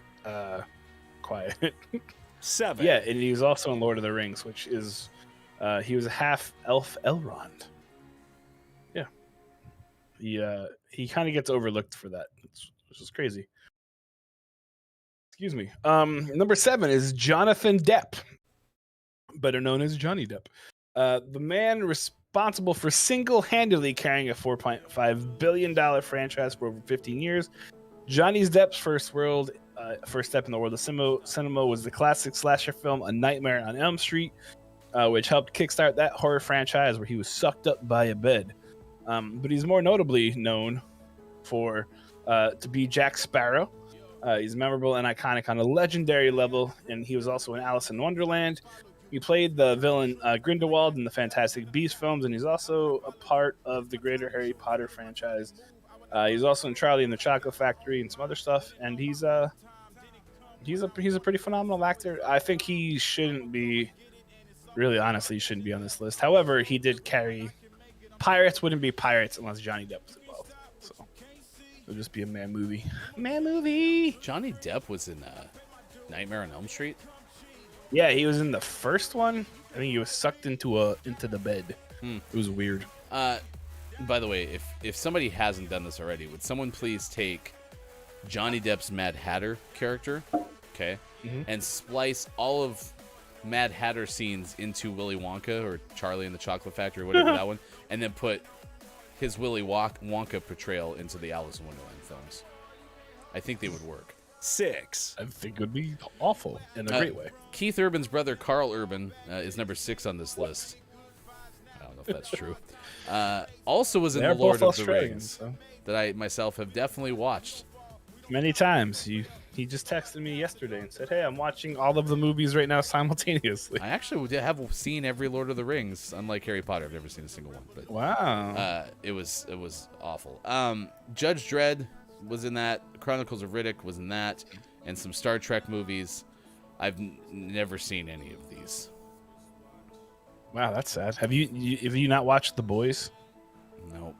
You should watch The Boys. They're pretty good. He also is in the Marvel universe. I wish he would have gotten more time in the MCU. His name was Scourge. Yep. 5, Scourge. He collects stuff. That's his stuff. Gonzo Gump is here, who is not number 5, but Vin Diesel is, who many people confuse for Gonzo. It's kind of weird. The Fast and the Furious franchise helped make its cast of actors into some of the biggest names in Hollywood, and Vin Diesel is one of them. The Triple X and Riddick franchises both revolve around him, and he is also a big part of the MCU, even though all he has to do is say, "I am Groot," with different inflections, and gets paid literally millions of dollars.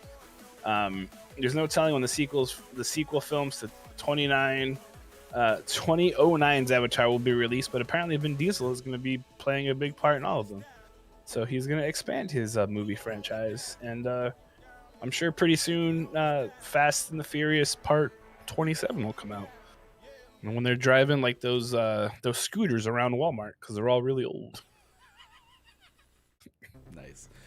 Number 4 on this list is the aforementioned Harrison Ford. Harrison Ford's been in several movie franchises. 4, We had somebody, I think it was Aura earlier, suggest that Harrison Ford has the greatest trio of all time, which was Indiana Jones. Average Husband, but yeah. No, that was Aura, and then Husband was it agreed. Aura? Mm-hmm. Blade Runner. Oh, gotcha. And Star Wars was the greatest trio of all time. And somewhere along the line, he also managed to make 2 Jack Ryan films. I more prefer Harrison Ford in Fugitive. He was very good in Fugitive. He was a very good actor. And I guess he technically still is, but now he's like 106. Mm-hmm. You know? True.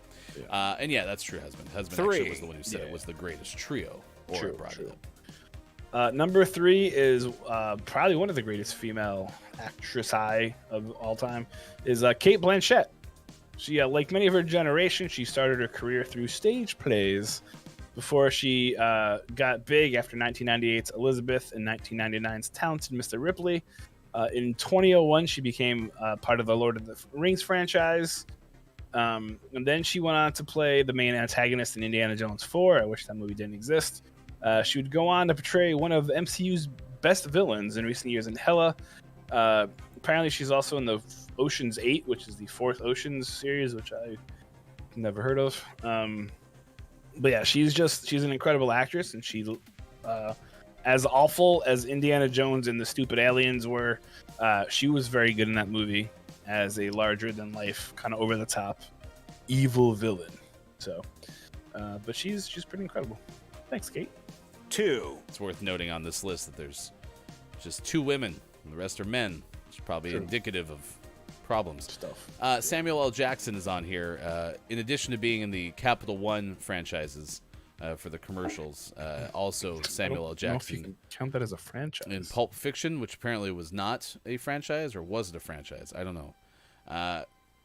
There wasn't a Pulp Fiction 2, right? It was not. They're just saying he's done cult classic films predating the franchise. I'm just making sure I didn't miss like another Pulp Fiction Nope, you're good. franchise. Die Hard, nope. Like he was in Die Hard with a Vengeance. Well, no, so this isn't part of the trilogy. This is just a part of the franchise. Jurassic And Park, he- Triple X, Star Wars, Monster, whatever. 1, What? This list He was is- great in Die Hard. No, with yeah, a Die Hard with a Vengeance. Vengeance. He was great. I'm just saying He this was a list part is- of that No, franchise, right? This list is stupid. You're stupid. Sorry, it's just kind of it's like force of habit when someone says they just. Fair enough. Yeah, you're not stupid. Fair I love you. Number 1, Dwayne "The Rock" Johnson, of course, because he's everywhere. Many actors have held the title of being the most bankable over the years, and right now it's Dwayne, professional wrestler in a past life. He started transitioning into films with the Mummy franchise, where he played a very forgettable the Scorpion King. His second franchise role also came in the form of Luke Hobbs in 2011's Fast and 5. He's been in like 14 more of those. He was also in the G.I. Joe series of films, which also should just disappear. Additionally, he is also the star of the recent Jumanji, which will become a part of the DCEU with the upcoming Black Adam film. The DCEU, you don't need to add. Yeah, let's not do that. He's just going to be a part of DC Studios. If anyone doesn't belong on this list for franchises, it's Dwayne. Especially since the movies they have him in are Baywatch, Jumanji, okay. Black Adam hasn't done it yet. Fast and Furious, sure. And then the Kong. I guess he was kind of in Kong, right? No, that's not Kong. That's Rampage. So yeah, Dwayne Johnson shouldn't be on this list. However, he was in some pretty big ones. So That list was awful. I'm actually ashamed on myself for What? not realizing how bad it was until we got to 2. So, are you okay? Hold on. Time. Well, listen. Husband says it's weird to make a list about franchises and count people that were only in one film of a franchise. Well, but that was the point of the list, is people who are part of that franchise. It not would have been people better who if are it had in been make a list of multiple appearances in a franchise. That would have been a better list. Sure, yeah. I'm not saying the list lied to us. I'm It just could have saying. been titled better. I think it was a good list. Brendan says that was a list. The Rock makes sense. He's been the highest paid actor for a while. He is kind of the franchise king. In defense of the premise too, he wasn't really in The Mummy. That was like 10%. He was in the Scorpion King. Well, he was 10% was the Scorpion King. The rest was a computer. What? Did you see the Scorpion King? Nope. Yeah, he basically is like, it was one of the worst CGIs of all time. K-Laugh says, no Stallone, no Willis. That's what I'm talking about, K-Laugh. Let's go. You get it. No Stallone? Rocky. What franchise was he? Rambo. And truth be told, he was in Guardians of the Galaxy too, so you could have Yeah. thrown that in there. Willis was in the Sixth Sense franchise. Well, here's the thing. They're trying to keep it current. I understand what they're doing. It's for clicks. No, exactly. That's 100% what it is. Down Yeah, said Jamie K-Laugh. Lee Curtis, people would be like, who? Well, Jamie Lee Curtis was in Halloween. Yeah, And Halloween. Duh. Okay. She was in True Lies, which everyone knows is one of the greatest movie franchises of all True time. Lies was a very good movie. It was great. Very good movie. Yeah, there's no Arnold, right? Terminator, The Expendables. I mean, I haven't seen any of the Expendables. I heard they were fine. They're terrible. Oh, okay. Oh no, okay, hold on. I'm sorry. If you like ridiculous action, right, and lots of like exploding body parts, it's good. I don't. Surprising. There you go. Jeff Goldblum, you have the Independence Day franchise, Jurassic Park, and the Apartments.com commercials. So, name a better franchise than J.D. Wentworth. J.T. Wentworth? J.D. JD, Wentworth. yeah. 877 cash now.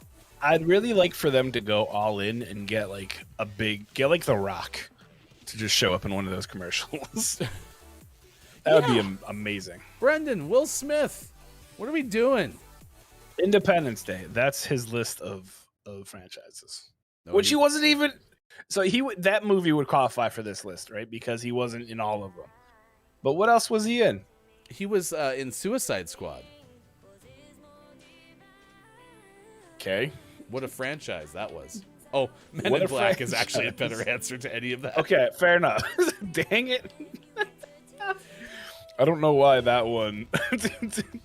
Listen, didn't so he make gets a him lot of mad. credit for Men in Black. Bad boys. and Gosh dang it it. was fine, but I'm not in love with the Men in Black movies. Like, they were fine. The first one was a fun premise, right? Like, because I'd never seen something like it before.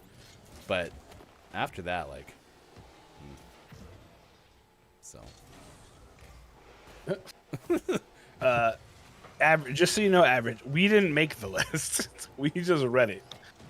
That was the result of about 2.5 minutes of research on my end, trying to figure out what to put on there. So average, I promise. Yeah, sometimes they're not the greatest. I didn't think it was that bad. Honestly though, it's kind of making me want to start my own blog, where I write things and have the actual movie franchise list. Because I went the wrong way.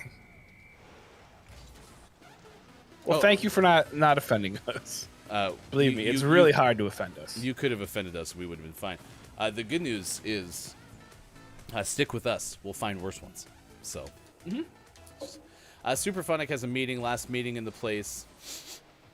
Do you want to like have a ceremony? Superphonic's movie. Remember you. I would love to have look. It's Mike O's blog.com. Look, it's Michael's blog. Just that. That's the name of it. I don't know what this punching thing does. It blows people up. Yeah, so you that was basically are a kinda cool. one-hit punching bag. Like anything you touch blows up. Nice. It also makes, if you hit the ball, it makes it go a bajillion miles an hour. So, Brandon, I'm gonna pretend you didn't say that. Just so you know. I mean, you got a point, Brandon. I mean, it was just the one that Jamie Lee Curtis was in, but it was a franchise. Is it really a franchise? Well, there's been 38 Freaky Friday movies, so. Oh, okay. Stick with us, will get worse. K-Lad, that's a pretty solid review on us. Kate Zaid is apparently our resident Freaky Friday expert, so.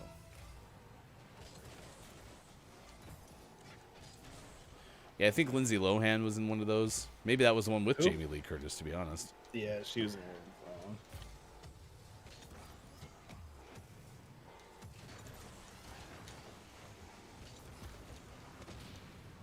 Oh, I got blowed up as the hand thing?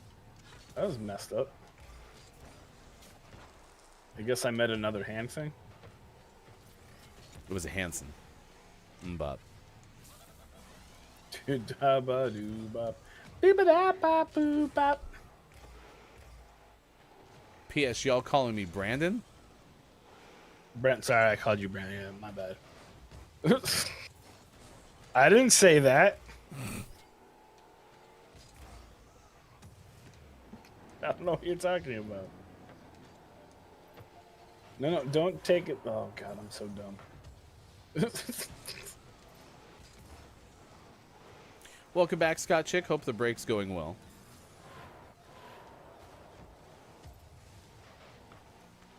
Why don't you want Mbop? Brendan? What's wrong with Mbop? Happy break time. Happy break time to you.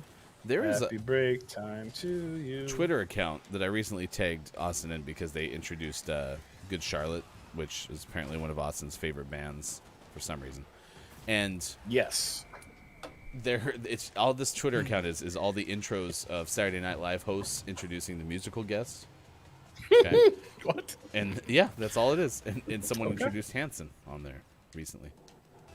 Oh. It was old. I also went to go watch the newest episode of Saturday Night Live, which was the person who played Freddie Mercury in the Queen biopic. Remy Malik, Thank yeah. you. And I was on the Xfinity app, and I turned it on, and it played the very first episode of Saturday Night Live, like ever. Oh. And I was like, wait a second. So now I can at least answer a trivia question about who hosted the first ever Saturday Night Live and what the first skit Malik? was about. So I saw the brief thing on from Remy Malik and Pete Davidson, who many people say are similar, like going back and forth, and that was hilarious. that was good. The spider one was great. I Yeah. love the spider one a lot. That's gonna go in the hole. No, it isn't. Well, we do have sports coming up next. Deportes. Yeah, I didn't realize that was a thing about Remy. Was apparently people have a hard time with his eyes. Am I understanding Yeah. that correctly? Well, yeah. I mean, I don't know if I'd say a hard time, but yeah, he's got some very, very intense eyes. Oh. I was gonna hit that, then that guy hit it, and now I'm sad. Coming up later, we process Mike's sadness. Oh, you did it again. That's unkind. Ah, go! Go! I'm trying to block for go, you. I'm trying to go, block for you. Go! Nice work. Oh boy. Yeah, I feel like Bowen's got a lot more play in the second season because he just joined the cast last year, correct? Yeah. And they're utilizing Bowen a lot better now. At least there's only been 3 episodes this year, maybe even the tail end of last year. Bowen got a lot more screen time, and I'm happy about that because Bowen does great. Had a wonderful appearance, if you like public radio, on Wait, Wait, Don't Tell Me recently, too. Wait, don't tell me it was pretty good. I've seen it live, and it was super fun. I was very happy we got to go. It was Superphonic? Superphonic and fun. It's the name of Superphonic's new band. Who's fun? Is it Kiki? Ladies and gentlemen, please welcome Superphonic and Fun.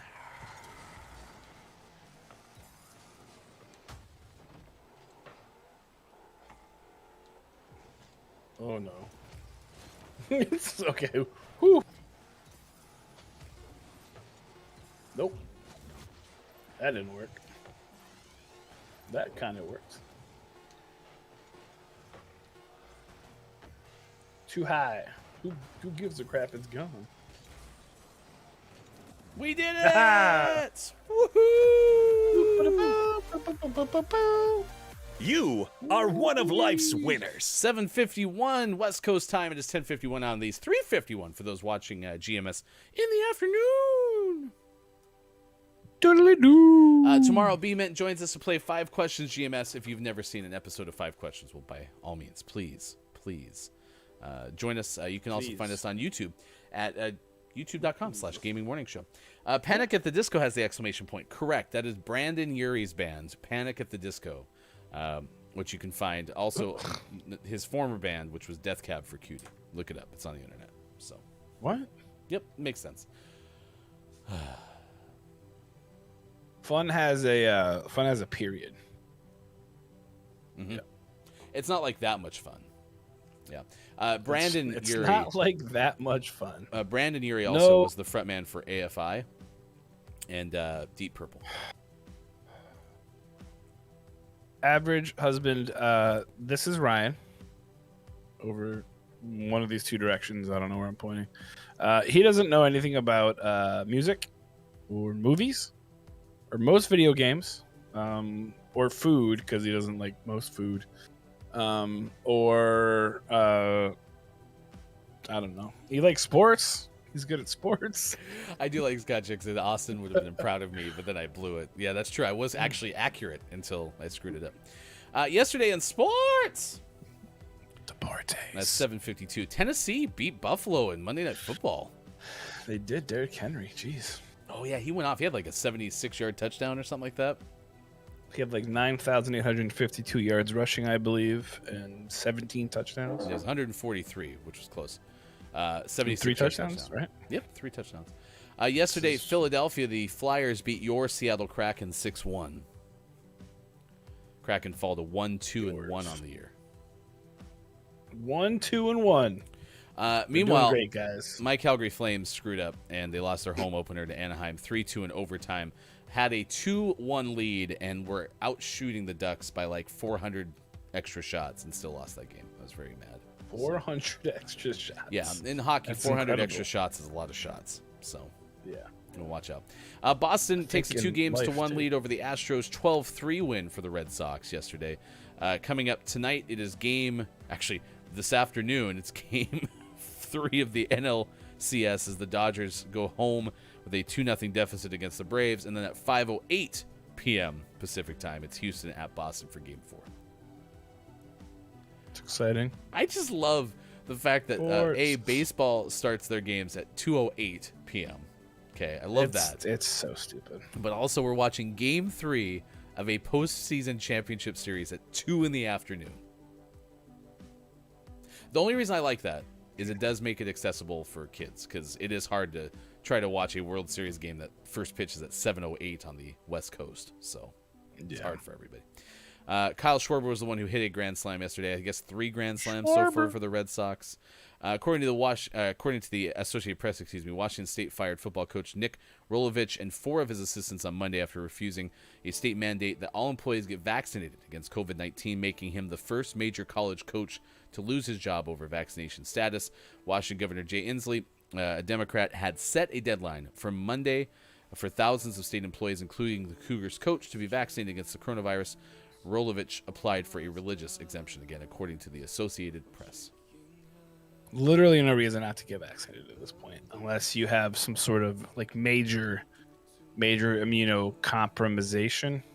I don't think that's a word, but that's why I get immunized, so you don't have to if you have a major thing. But you know what? Get vaccinated, people. I'll pay for it. Tennessee has been fined $250,000, $250,000, because fans stopped the Volunteers game with Mississippi for about 20 minutes. There were water bottles, beer cans, pizza boxes, hot dogs, a plastic mustard bottle, and at least 1 golf ball thrown onto the field mustard bottle late in the game. That's according to the Associated Press. I was listening to Dan Patrick yesterday, and Paul Papps was very upset about the mustard bottle. I mean, there's a great picture Wasted of the good bottle. mustard. Yeah, well, maybe it was empty. Either way. Yeah. But yeah, it has to have something in it for heft. Otherwise, True. it's not going to get there. But yeah, that was pretty disgusting. Tennessee do better. I mean, never mind. It's like the Florida of the mid Atlantic. National Women's Soccer League has named Marla Messing as the interim chief executive officer as the league contends with the fallout from allegations of player abuse and harassment. According to the Associated Press, Messing was president and CEO of the 1999 Women's World Cup and helped land the 2028 Los Angeles Olympic bid. Most recently, she had served as CEO of USTA Southern California. Messing will oversee operations of the league and work with a board of governors. She will replace the 3-women executive committee, which was appointed to run the league after Commissioner Lisa Baird resigned a little more than 2 weeks ago, again, according to the Associated Press. That's something. That's the one thing that I'm upset with the Timbers about is Gavin Wilkinson, who played a part in the whole abuse, was placed on administrative leave of running the Portland Thorns, but he still runs the Portland Timbers. Get him out of the organization. Kick him. There's no place for that in anything. Any other sports for you? I had something and now I forgot it. The Mets didn't lose. Billy Beane said no thanks. The Brewers said you can't talk to Dave Stern. So if anyone here wants to be the general manager of a baseball team, send your resume to Steve Cohen, care of the New York Mets, whatever the hell their address is. You pretty have a good shot because no one else wants to do it. So. Mike, you should do it. Hell no. I would never work for the team that I love because then I will not love them anymore. 7:57 coming up next, or we'll play community games. We'll also have the Gaming Morning Show Morning Gaming Renews, which, unlike yesterday, will actually be a renews of the headlines that we read in the 6 o'clock hour. Yeah, not making things up again. Well, you did Kotaku. I don't know. Were you on the website when you read through Kotaku, or when you had the Twitter feed? Sure was. So I just went to the Twitter feed and read the top 3 things, which were not the things that I think you shared because they were all like less than an hour old. No. So, Yeah.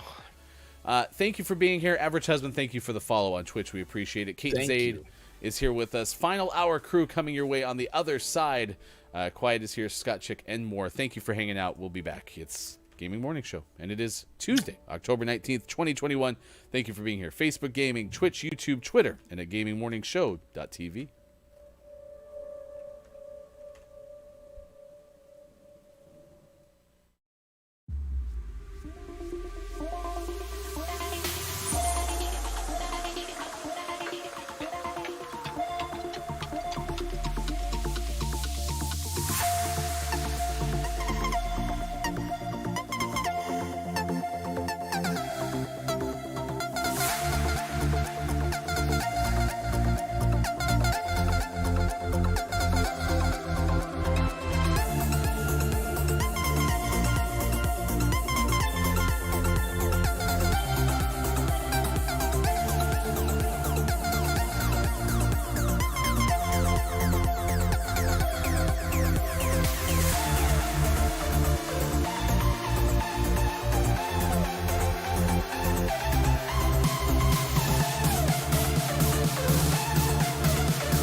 Once upon a time, we were both happy.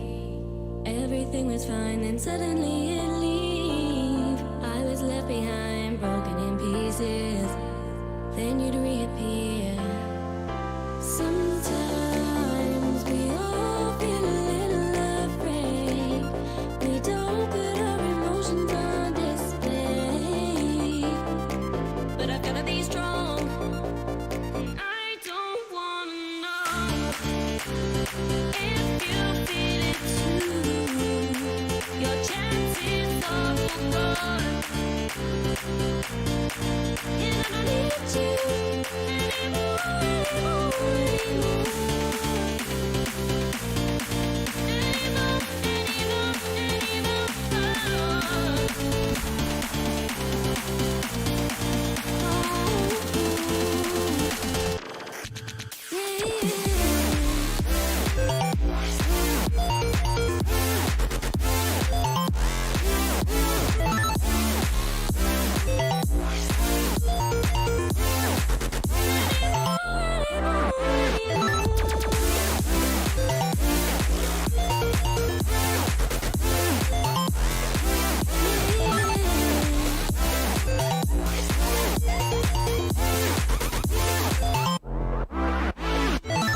Try to toe the line, make you wanna stay.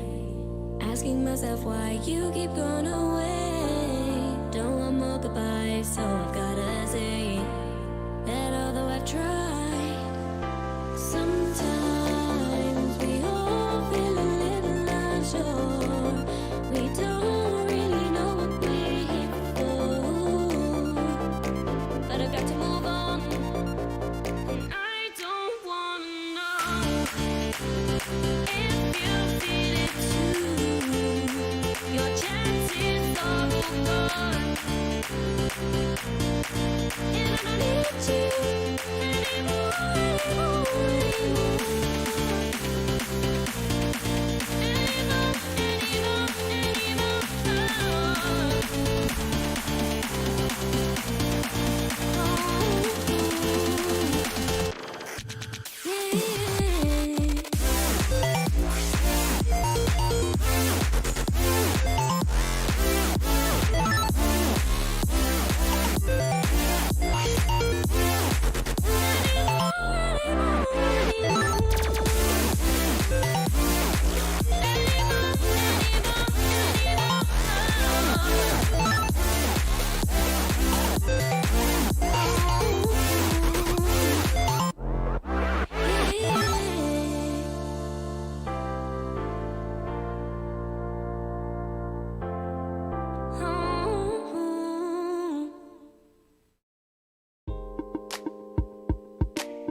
Coming up on Gaming Morning Show, community games and GMS Morning Gaming Renews.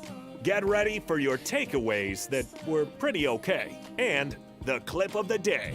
Find GMS on Facebook Gaming, Twitch, YouTube, and GamingMorningshow.tv. Time for hour number 3 right now. Morning, gamer. Gaming Morning Show continues 6 past 8 o'clock West Coast time. It is 11:06 out on the East. It is 4:06 for those watching GMS overseas, in the UK specifically. Thanks for being here. I'm Hefty Goof. Mike will be back here in just a sec. We have community games and also this hour, Gaming Morning Show Morning Gaming Renews. We recap the headlines of the day. It should be a lot of fun. Who's got the cutest pet on the internet? I have this one, so cute. Arturo was in a cat fight. Arturo may have an infection in the neck. Arturo may have to go to the vet. Very sad. Hopefully he'll be all right. Welcome in, Final Hour crew. We gave him lots of love yesterday. It's good to see everyone here with the Final Hour crew. Thanks for hanging out with us wherever you may be. Facebook Gaming, Twitch, YouTube, Twitter, and at gamingmorningshow.tv. Yes, poor Arturo indeed. But hopefully we'll recover nicely. Arturo's a feisty one. Yeah, needs to get better soon. Arturo will be okay, I hope. Kate Zaid, K-Laugh, hanging out with us this morning. Appreciate you being here. Everyone who's been with us and lurking as well. Gonzo here with the FHC. It is good to see you. Hello, FHC. Humble Whelm's been here. Downs, Kajito, Kiki Low, and more. Thank you all for hanging out with us and more. Brendan says a cat fight. Nar? Nar? Nar? My brain for some reason went to like Tim Allen. What's that show? Home Improvement. Meow. Coming up, we'll also tell you about this dog-sized sea scorpion that was unearthed in China. And if we have a chance, we'll go back to the Lego Pizza factory as well. It is Evaluate Your Life Day, International Gin and Tonic Day, National Kentucky Day. Brendan, I meant to bring that up to you earlier. It's National Kentucky Day. I know you're a former resident, and I apparently didn't get the memo because I didn't wear the right hat today. Could have wore my UK hat for that. It is also National Seafood Bisque Day. Don't get me wrong, Bisque is probably fine, but the combination of seafood and tomato, no. I like clam chowder a lot. Clam chowder is my jam. National New Friends Day, National Pharmacy Technician Day, World Pediatric Bone and Joint Day. It's also Rainforest Day, but not Rainforest Cafe Day. Clam chowder is a soup. I want to acknowledge that. It's probably my only soup that I actually genuinely like. I kind of like potato soup, so maybe there's something about like cream-based soups. I like the zuppa toscana from Olive Garden and the homemade version that Hefty Wife makes. So, National Kentucky Day for those that drink. Have some bourbon. Yes, thank you for that. So you don't like chicken? No, I don't really like chicken noodle soup. Homemade chicken noodles better. Sports.gaming will sometimes use homemade pasta and put it in a soup like that. But no, I never crave chicken noodle soup. I don't even consider having chicken noodle soup for when I'm ill as like a consolation prize for being ill. Nah. It's something about cream-based soups apparently, and I just kind of had that realization here in real time. So, learning with Hefty. Thank you to Gaming Morning Show in the chat for reminding us that our GMS Halloween event comes your way starting October 24th. This is next week. In fact, a week from today, we will debut Fudge Village, which is the GMS plays as I sit down with Sports.gaming and we play Resident Evil Village. And all of us could not be more excited. Wow. The excitement that is just, oof, so much of it that I have for this exciting event for us to play Resident Evil Village. Yes. I would be excited, K-Laugh, for the soda on the side, though. Chicken noodle soup, chicken noodle soup, chicken noodle soup with a soda on the side. That's correct. Quiet, I'm happy you're excited, because I'm not. It's the GMS After Dark Halloween special a week from tomorrow. And then on Thursday, the 28th of October, our good friend, it's Brendan _TTV, will teach us how to play Dead by Daylight, which we're very excited about. We'll have special guests, Brendan, and also hopefully another one. We have not confirmed that person yet, but we're working on it as we speak. That is on the 28th, Dead by Daylight for GMS Games. And then on the 29th, Hocus Pocus Table Read, which is exciting. Quiet says, honestly, Village isn't that scary. All right, Mike's back. Oh, I'm not looking forward. What's that? Oh, Huh? apparently. What? So, and Brendan had kind of alluded to this whilst we were playing 7, that if we made it through 7, 8 is not as scary. Listen, it's all about jump scares. Okay, jump scares are what get me, and 7 had a bajillion jump scares. It didn't help that our own donation sound was also scaring the heck out of us as well. So That may have been the best part. was it? Did you have fun with that? Because I didn't. With it, The donation part was he great. yelled at my ears a lot. He didn't like it. Yeah, we'll turn it down, I guess, right? I don't know. Here's a question for you. This is kind of impromptu, but has there ever been a food that keeps worse overnight than donuts? So we had ordered donuts on Sunday, and I had ordered a dozen because we were trying a new place, and I shouldn't have ordered that many. So that's me to begin with. I should have ordered a half dozen because then we could have eaten them all on Sunday. So we saved them into Monday, and like the next morning we opened up, we had sealed it all up and stuff and made sure it was airtight. And still, like the chocolate donuts, like glaze was kind of like dilapidating, and they're just so much worse the next day. Yeah. You have to put them in like a bag. You got to keep them sealed. I mean, it's like anything. Like, but we did. Like we had them in a plastic container with parchment paper and a tight seal. Downs is right, clams or lobster. If you just leave lobster out, that doesn't work very well.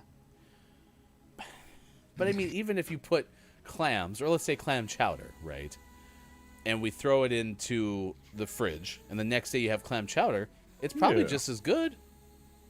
Wait, you put the donuts in the fridge? No, we just put them on the counter. Oh. We should have put it in the fridge. Why? I don't know. They're never as good. Like, they were still fine. Where'd you get them from? I don't remember. We ordered them from... Exactly. It wasn't from Dunkin'. If you got them from Dunkin', it would have been fine. Well, we have to eat them all, because otherwise they throw them away. I don't think they come to your house and then, like...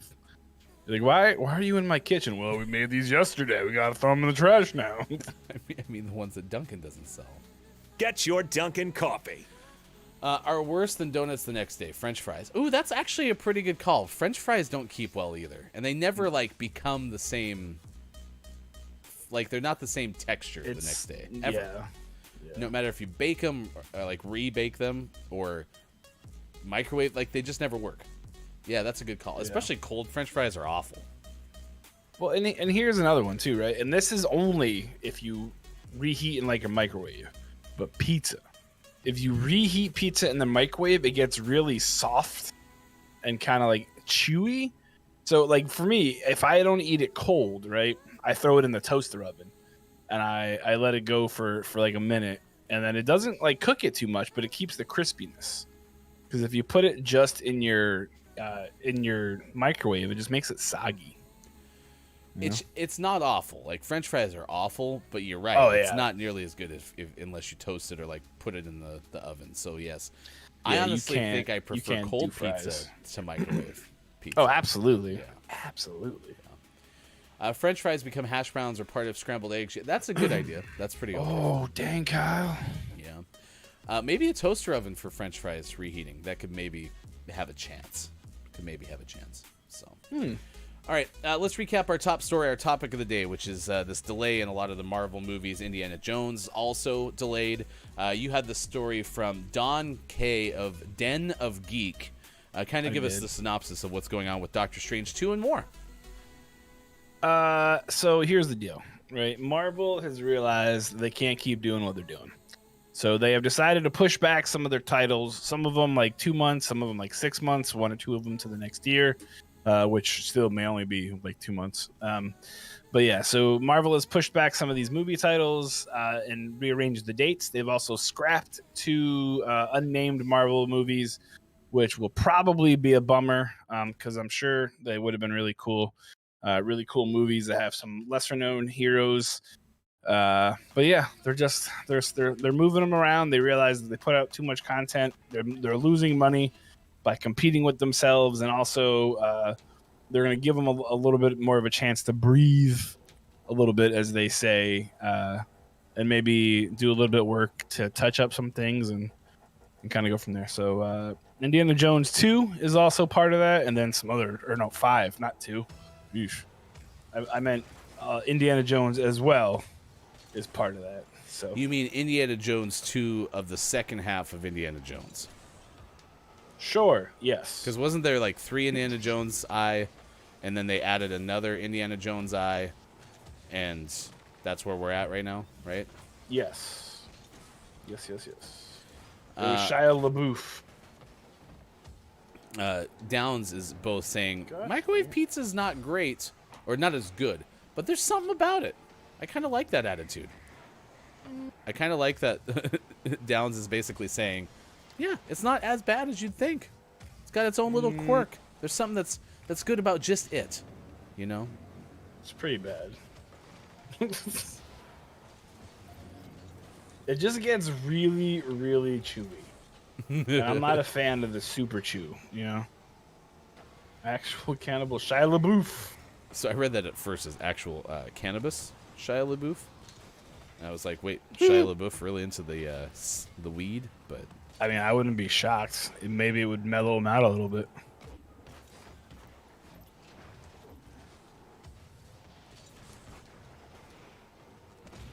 Downs, I don't know if the lawsuit had anything to do with it, but I mean, maybe it did. I don't know. But I suspect that the biggest reason was just that they realized competing with themselves is stupid. I mean, because before they put out, what, 2 movies a year? They let them kind of simmer. They let them simmer down for a while. Kalaf said, cold pizza and coffee is the breakfast of champions. Because that is what I'm eating now. So at least it's the breakfast of Kalaf. Kyle, you so silly. Well, you know, we always have a good mascot for any breakfast foods. Like Tony the Tiger says, they're fine. I just got carried into that goal. I hooked it, but it just took me away. Good morning. It's good to see Final Hour crew ambassador Chris M.E. Mayor of the Internet. We missed you yesterday. Holy cow. Can we just chat a little bit about Matt Artison's sash that he made you for your trip to Disneyland? Wow. Chris M.E. is the mayor of the Internet, and Matt Artison made a wonderful sash that said mayor that Chris wore at Disneyland.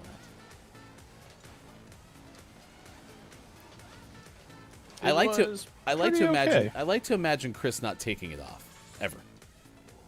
Who is probably in the shower. Exactly. Not taking With it off the in sash there. on. Yeah, exactly. So, did you have a fun time looking for all the hidden Lokis? What? Oh, they went to Disneyland and they were looking for hidden Lokis, like I subliminal didn't realize Lokis. that's what it was. Yeah. Have you ever When heard? I watched most of the stream, it was fun. Have you heard of any of the tales of the subliminal Mickeys? Yes. So they're hidden Mickeys now because everyone knows about them. So they don't want to Yeah. use subliminal because that's, you know, maybe got a negative connotation to it, like brainwashing. And so that's why they went to subliminal Lokis. You can look it up. It's on the Oh, internet. fudge. Thank you, the Scorpion guy. You say you can look it up? It's on the net. It's on the internet, yeah. Okay. It's on the line. Nope, missed again. Luckily, Hefty was there to clean it up. Oh, butthole. Perfect. Suck on that. That Loki sounds like a good time. Get it? That Loki sounds like a good time. one of the actors made that joke to them on Sunday. You're Loki. Yep. They also had some pretty nice some headgear that they had on there. Some crowns there, some Loki crowns. I don't know where they got them from, but it looks pretty good to me. Probably from one of the amazing creative people in this world. Probably. Well, I'm happy you had fun, Chris M.E. We had fun living vicariously through you. Like legitimately too, because like I'll never be there during Halloween. I mean, we're gonna go to Disney World next year, but it'll just be like in the spring, so it won't be like anything super nuts. It'll just be regular stuff. Just regular. Have you gotten over the Haunted Mansion thing yet? Me? Yeah, or your kid? Oh, I loved it. My kid, no way. They hate it. There's ghosts. There's scariness. Scary. Chris M.E. Apparently the Loki crowns were made by you. What? No. Me? What if I legitimately had no idea? What are you talking about? Somewhere between making them, Mike forgot. whoever did that, you're a mean one, Mr. Rocket League.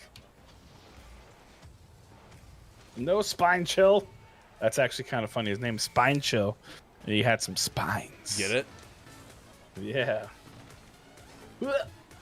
Crazy. I kind of like the little spiky things. They're neat. Not constantly, but for like In small minute, they're doses, cool. they're great. yeah. Oh no. Okay. Did that other? Oh no, Scorpion guy's right there. Okay, I thought maybe he left. He may have actually, because he's just sitting there. Pachoo, pachoo. Oh no, thanks for hanging out, dude. We're down by 4, and this guy's still chilling. Oh, okay. It's not what I wanted to do.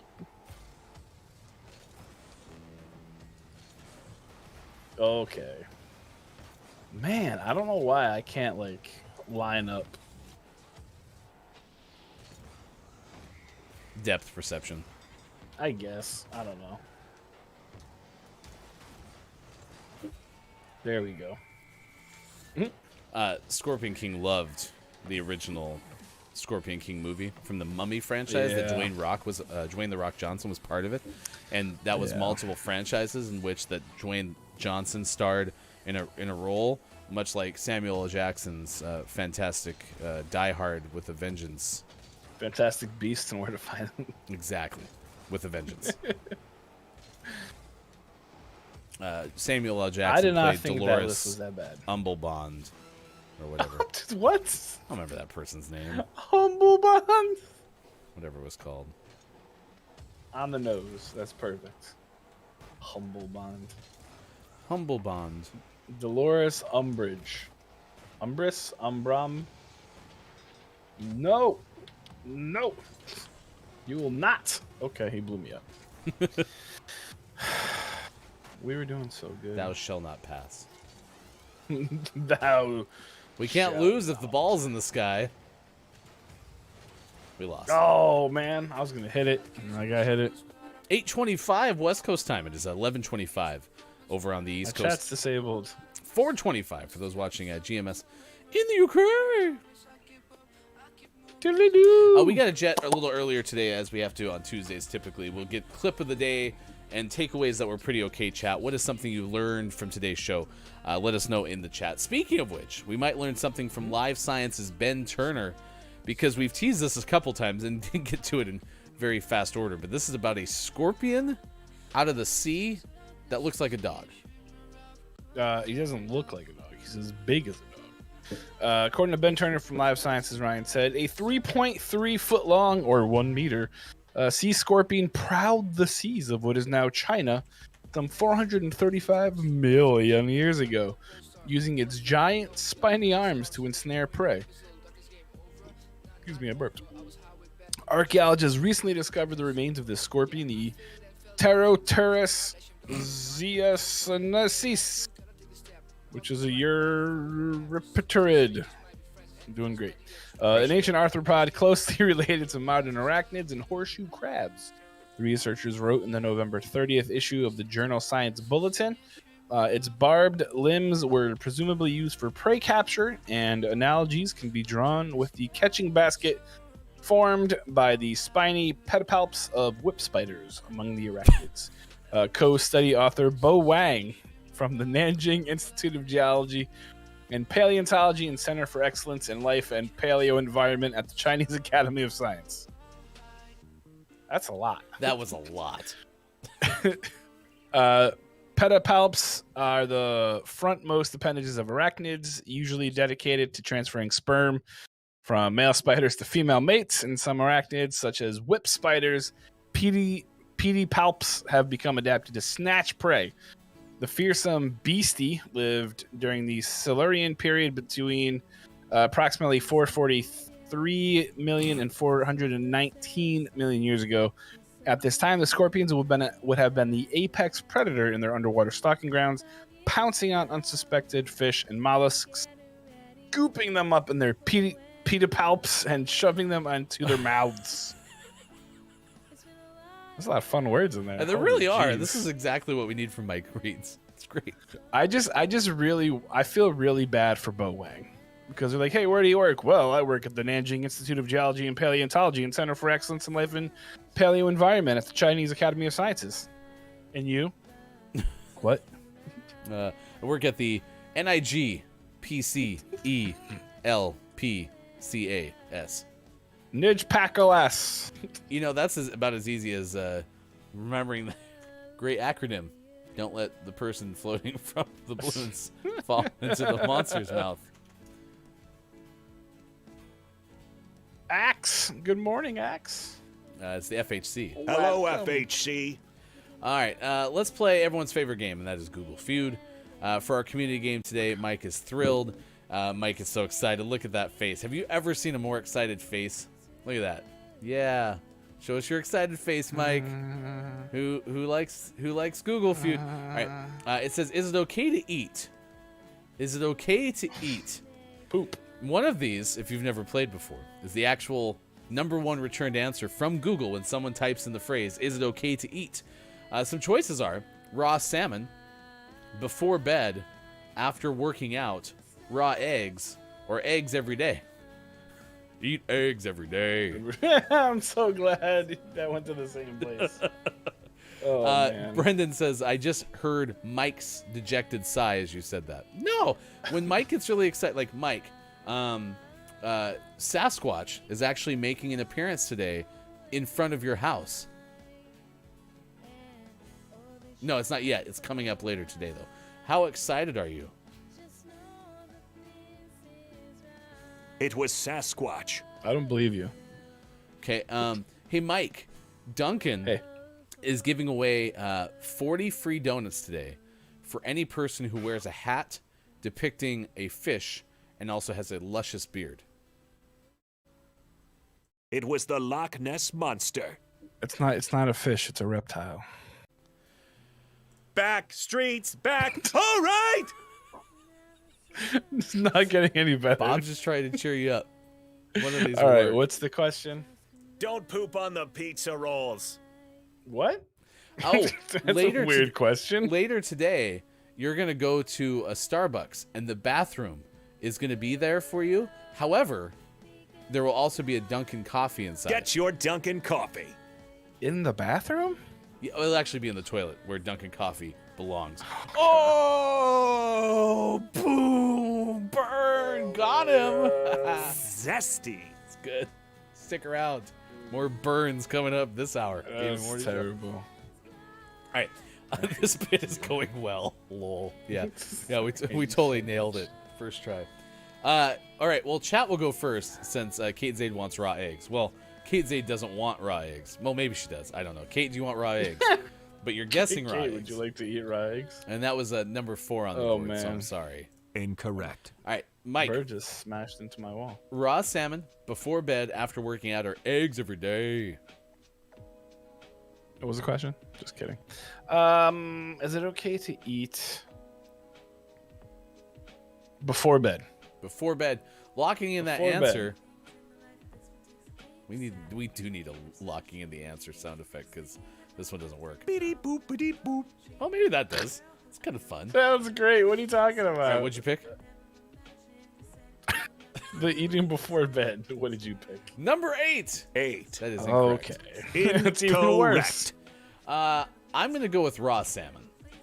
That's number 10. I'm doing even worse than you. Nope.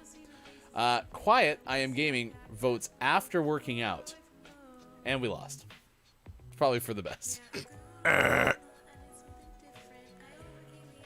The number 1 thing that people search for apparently on Google is it okay to eat eggs every day? I mean, it kind of fits what you had hoped probably would happen with this game. So You got to do another round. You can't No. just do one. I mean, we lost. No, it has to. It has to. No, it's like it's a law. no, we're losers, Yep. and we have to accept that. Okay. I'm so upset right now. Are you really? Yeah, because we lost. Feels like boogers beat all of those. Yeah, probably. I know how to cheer you up. Boogers would have been a much better answer. Are you ready to be cheered up? Yep, good. It's Diego, the gaming morning lizard. Ba-dum-bum. Can't see him, but there he is. Yeah, he's definitely. Well, have him go to the left side of the tank. Well, the right go side, that- from his perspective. No, he is. He's not far enough. No, on the other side. Go to the other side. What do you mean over there? Yeah, that's what. That's we can even see. that's even further in the darkness. But we can see it. No, you can see this side. No, we cannot. Look right here. I'm Chat, touching can the you see side. where he's pointing? This side? Yes, that side. Well, he doesn't want to. It's Diego, the gaming morning lizard. Ba-dum-bum. He really likes his new cave. Bob really likes the new jingle. You're welcome. Thanks. Thanks, Bob. All right, Marvel movie time. Anyone else want to lament Marvel. the changes? Indiana Jones will come out later. Black Panther, Wakanda Forever is coming out later. Doctor Strange and the Multiverse of Madness is coming out later. Thor, Love and Thunder, the new dating show on Fox, comes out later. I mean, seriously, like, listen to this promo, okay? This Wednesday, will Martha Smith? find love with Brandon? An all-new Love Island comes your way starting at 6, 7 Central. And after that, it's Thor, Love and Thunder. Thor hosts 20 of the most eligible love subjects available to the God of Thunder. And you can join the fun starting at 8, 7 Central on Fox. Did you say love subjects? Yeah, love subjects. Okay. That's fine. Don't you remember when, like, on The Bachelor, she would be holding a rose, and then the person would be like, hey, so which person is going to be your love subject? Can I just say I've never ever watched an episode of The Bachelor or The Bachelorette? I have the best way to do it, okay? Mm-hmm. Watch somebody else who absolutely loves either of those shows, watch it. I've never seen an episode of it other than I happen to have to stay at my friend Colin's house. He loves The Bachelor and Bachelorette. And I watched him watch it. Nothing will bring you joy like watching somebody else appreciate something that you don't care the least about. I should watch you watch Marvel movies. Oh man, that's funny. It fits what I love. I like being curious about what other people are into because it just absolutely fascinates me. So that's fair. That's why I think I like can watching dig that. streamers. Oh yeah.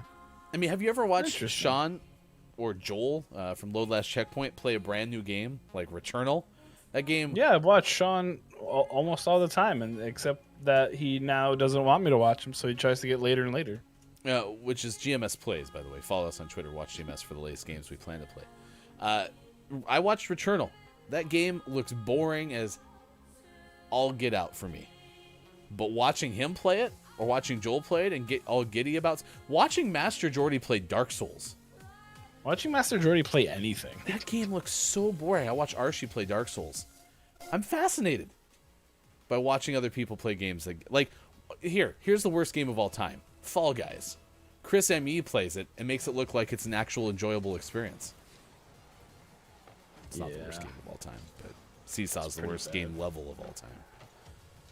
It's a tie between Fall Guys Seesaw and that Battletoads level where you have to ride the air bikes.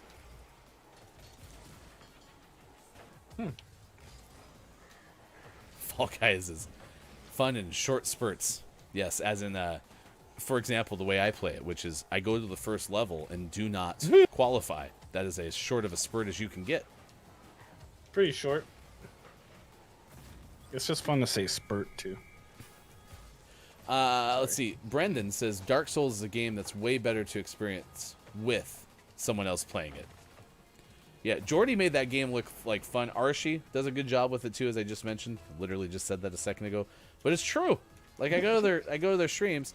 Archie playing Cuphead was even more entertaining, but that's a different thing. So. Archie playing Cuphead was pretty... Archie playing anything was pretty fantastic. Quiet says I have no idea how that morphed into a sort. I like that. Sorted? Asiago? I have no idea how that morphed into Fall Guys is fun in Asiago spurts. That sounds like what happens after you eat Asiago cheese. You get the Asiago spurts. Uh-oh. That was a bad choice. Whoa! Oh. That was a bad choice. Yeah. We won 3 crowns on Kiki's stream. Yes, absolutely, we did. And that brings Chris M.E. and my total to over 200 crowns. Actually? What do you mean, Brendan? Asiago spurts. I'm getting an Asiago bagel as a side. That sounds well, good. for my afternoon snack. Because of Chris and me, I had to get a bread bowl for lunch today. Oh, Chris is getting a bread bowl? He got one last night at Disney because they went back because Chris lives there. So the other day, Chris was on and Megan came in. She's like, and Chris was this was Sunday. She goes, does he always go to Disney? It's like, yeah, pretty much. Every time I watch him, he's at Disney. Yep. But yeah, so I got a bread bowl for lunch with some broccoli cheddar soup. Did you already pre-order it? Yep. I'm going to pick it up at 12. I ordered it to be ready but at 12 o'clock. From Duncan? So it's about what? No, from Panera. Because remember the part about the bread bowl? Duncan has great bread bowls. They're donuts. Oh my gosh. They had pizza for a while, and I'm really glad they got rid of it. They tried to jump on that train of like, let's order all sorts of things. If you delete Twitch from your phone, though, Brendan, what are you going to watch when you have to sit down with the Asiago spurts? Man, I hate when I get the Asiago spurts. Nice. Haha, goal. I could go for some broccoli cheddar soup. Oof. Soup. Oh. I do like stop broccoli. it. I do like cheddar. I don't even like cheese sauce on broccoli. That kind of shows you where I'm at with sauces. Like, Well, you know how that was cheese sauce. you know how that was supposed to like make it more appealing to kids? It's worse. Well, you don't put cheese sauce on it. You melt a little bit of cheese. Gross. Doesn't make it better.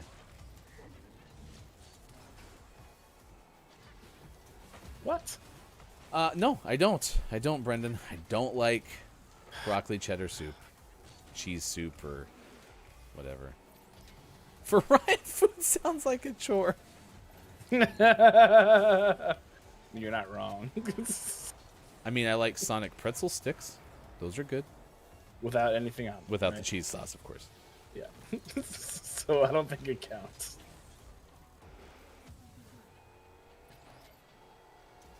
Haha, sucker. Can you dig it, sucker? Oh, we did kind of talk about this. So I do like clam chowder a lot. Like, if there's a place I that's don't like... understand. Like, how do you like clam chowder but not the other stuff? I'm guessing it has to do with the cream-based soup. Like, I really do, because I like potato soup more than I like other kinds of soup. But, like, I never get excited about it.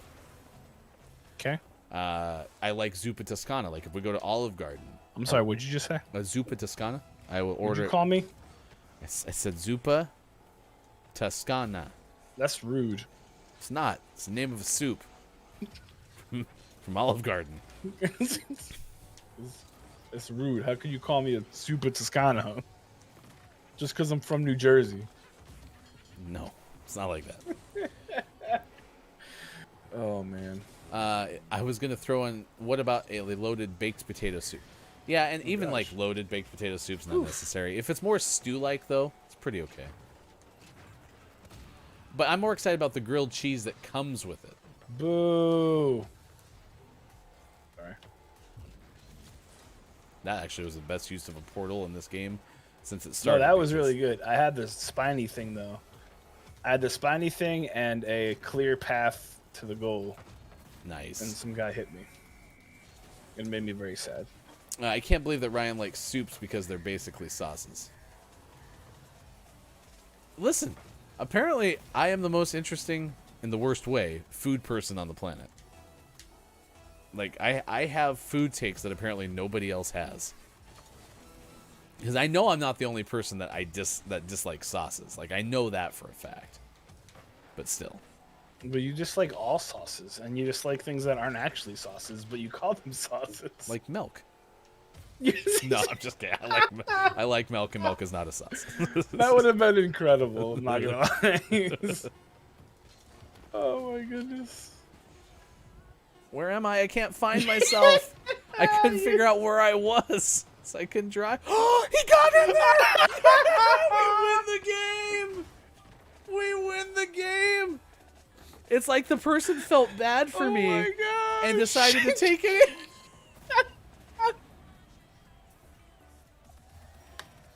We're cracked, chat.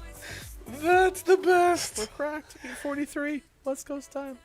Oh boy. Donut sauce, aka listen, Oh, jelly geez. donuts are awful. That was incredible. We beat 3 AI. Surprised no one came in my office to make sure I was okay. Why are you grunting? Everything's fine. It was a celebratory grunt. When she got in there, what did she ask you? What's that? When Megan got in there, what did she ask you? Why are you making so much noise? It is 8:44 West Coast time. It is 11:44 out on the Cereal sauce. East Coast. 4:44 for those watching in the UK. Ridiculous. We got to get out early. We're going to send you somewhere on Twitch and appreciate you hanging out with us. It was a lot of fun. Marvel movies are delayed. That's kind of the TLDR, and we will talk more about it, I'm sure, on a future episode of the show because they'll probably get delayed again. So Then I'll cry. Mike, what are the headlines of the day as brought to you in the first hour with the Gaming Morning Show Morning Gaming News? The headlines of the day in our news. You guys think that Switch is the best-selling console? Well, you're wrong. The mythical PlayStation 5 has ended Switch's 3-year run as the best-selling console, according to Isaiah Colbert from Kotaku. Obviously, nobody believes him because no one's ever seen a PlayStation 5, so there's no way that it sold more. However, that probably comes to the increase in PlayStation 5s that are supposedly or allegedly available and the declining Switch numbers. But yeah, way to go, PlayStation 5. You should make some more. You guys like new things? Well, good. Apex Legends in their newest update is coming out, or their newest season, or newest whatever they're doing, has a new legend coming out, and it's a Titanfall 2 throwback. Apparently, Watson's new heirloom is called Ash. And you just carry another player with you as you run through. Just kidding. There is a new legend coming out. Her name is Ash. She will be incredibly OP for 3 weeks before they buff her. But it's really cool because they're continuing to tie into the Titanfall legends and lore as they pull her out. And finally, speaking of video games and new legends or new things, Ghostface and Frank the Rabbit are coming to Call of Duty Warzone and Black Ops Cold War. If you're not familiar, Ghostface is from Scream. Frank the Rabbit is from Donnie Darko. Today starts the Haunting event from Call of Duty. It'll run through November 2nd. There'll be all sorts of fun things, including the new Ghost game, which is similar to last year's zombie event, where if you die, you don't become a zombie, you become a ghost, which is exactly the same as becoming a zombie, except you're not a zombie. So that will be out today. So go ahead if you are into those terrible games. Feel free to play them. Sorry, Fish. And also, speaking of video games and new things, there's some games that are actually coming out today, and it's more than one less than 50. The first one is Inscription for your personal computing device, Into the Pit for your Xbox Series S, X, Xbox One, and your personal computer, Undying, which is for Steam Early Access, which comes on your personal computer, War Mongrels on your personal computer, YouTuber's Life 2, personal computer, PS4, Xbox One, and the Switch, and Dying Light Platinum Edition, which is coming out for your Switch. There is no name of the morning because my name is not Sean, and I do not have the ability to make that. However, my name of the morning is Charles. It's a good name. Is it? Yeah, I guess. Charles in charge. of our. Okay, let's not talk about Scott Baio. Jeez. Okay, we won't talk about Scott Baio then. Jeez, The guy not who's gonna happen. awful. You did pretty good filling in for Sean. There's a chance Sean will be back tomorrow. If not, Sean will be back on Thursday. And either way, you get access to Mike. So that's exciting. Hey, it's me. It's What's up, time peeps? for the clip of the day. Hey, the hey. clip of the day. No Here way. it is. It's a clip of the day. Toot toot. Because they're basically sauces. Listen, apparently I am the most interesting, in the worst way, food person on the planet. Like, I have food takes that apparently nobody else has. Because I know I'm not the only person that that dislikes sauces. Like, I know that for a fact. But still. But you just like all sauces, and you just like things that aren't actually sauces, but you call them sauces. Like milk. Yes. No, I'm just kidding. I like milk, and milk is not a sauce. That would have been incredible. I'm not gonna lie. Oh my goodness. Where am I? I can't find myself. I couldn't figure out where I was, so I couldn't drive. Oh, he got in there! We win the game! We win the game! It's like the person felt bad for me and decided to take it in. There you go. There's a clip of the day. It just That's happened. like the most cracked clip. If that's not on the next clip at me, I'm gonna be really upset. I mean, we've had a couple of back-to-back Rocket League plays that have been cracked. That was pretty impressive though. Pretty impressive. All right. We are gonna take. The clip of the day. No. I'm looking.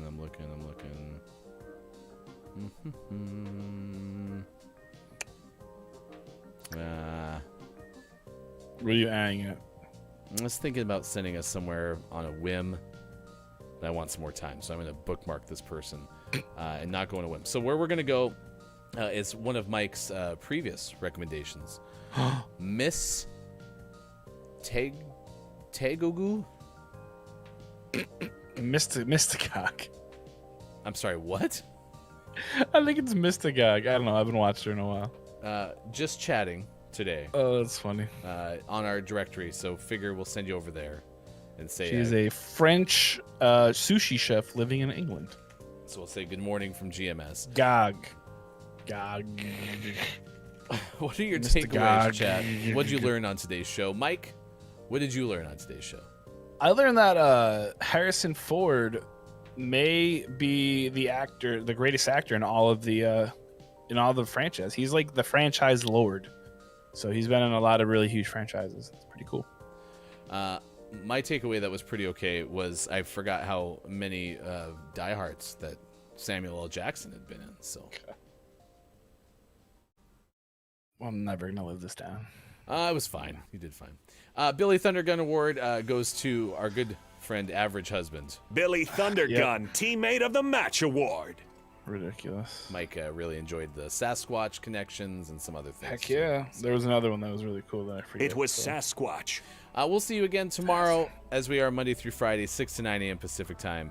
Facebook Gaming, Twitch, YouTube, Twitter, and at GamingMorningShow.tv. B-Mint will be on tomorrow as well to play 5 Questions GMS. We'll see Bye, you again. Dr. Scott Soap. Bye, Dr. Squirrel. Bye, Mike. Appreciate you. Bye. Everyone. For Sean, for Austin, I'm Hefty. That's Mike. We'll have fun.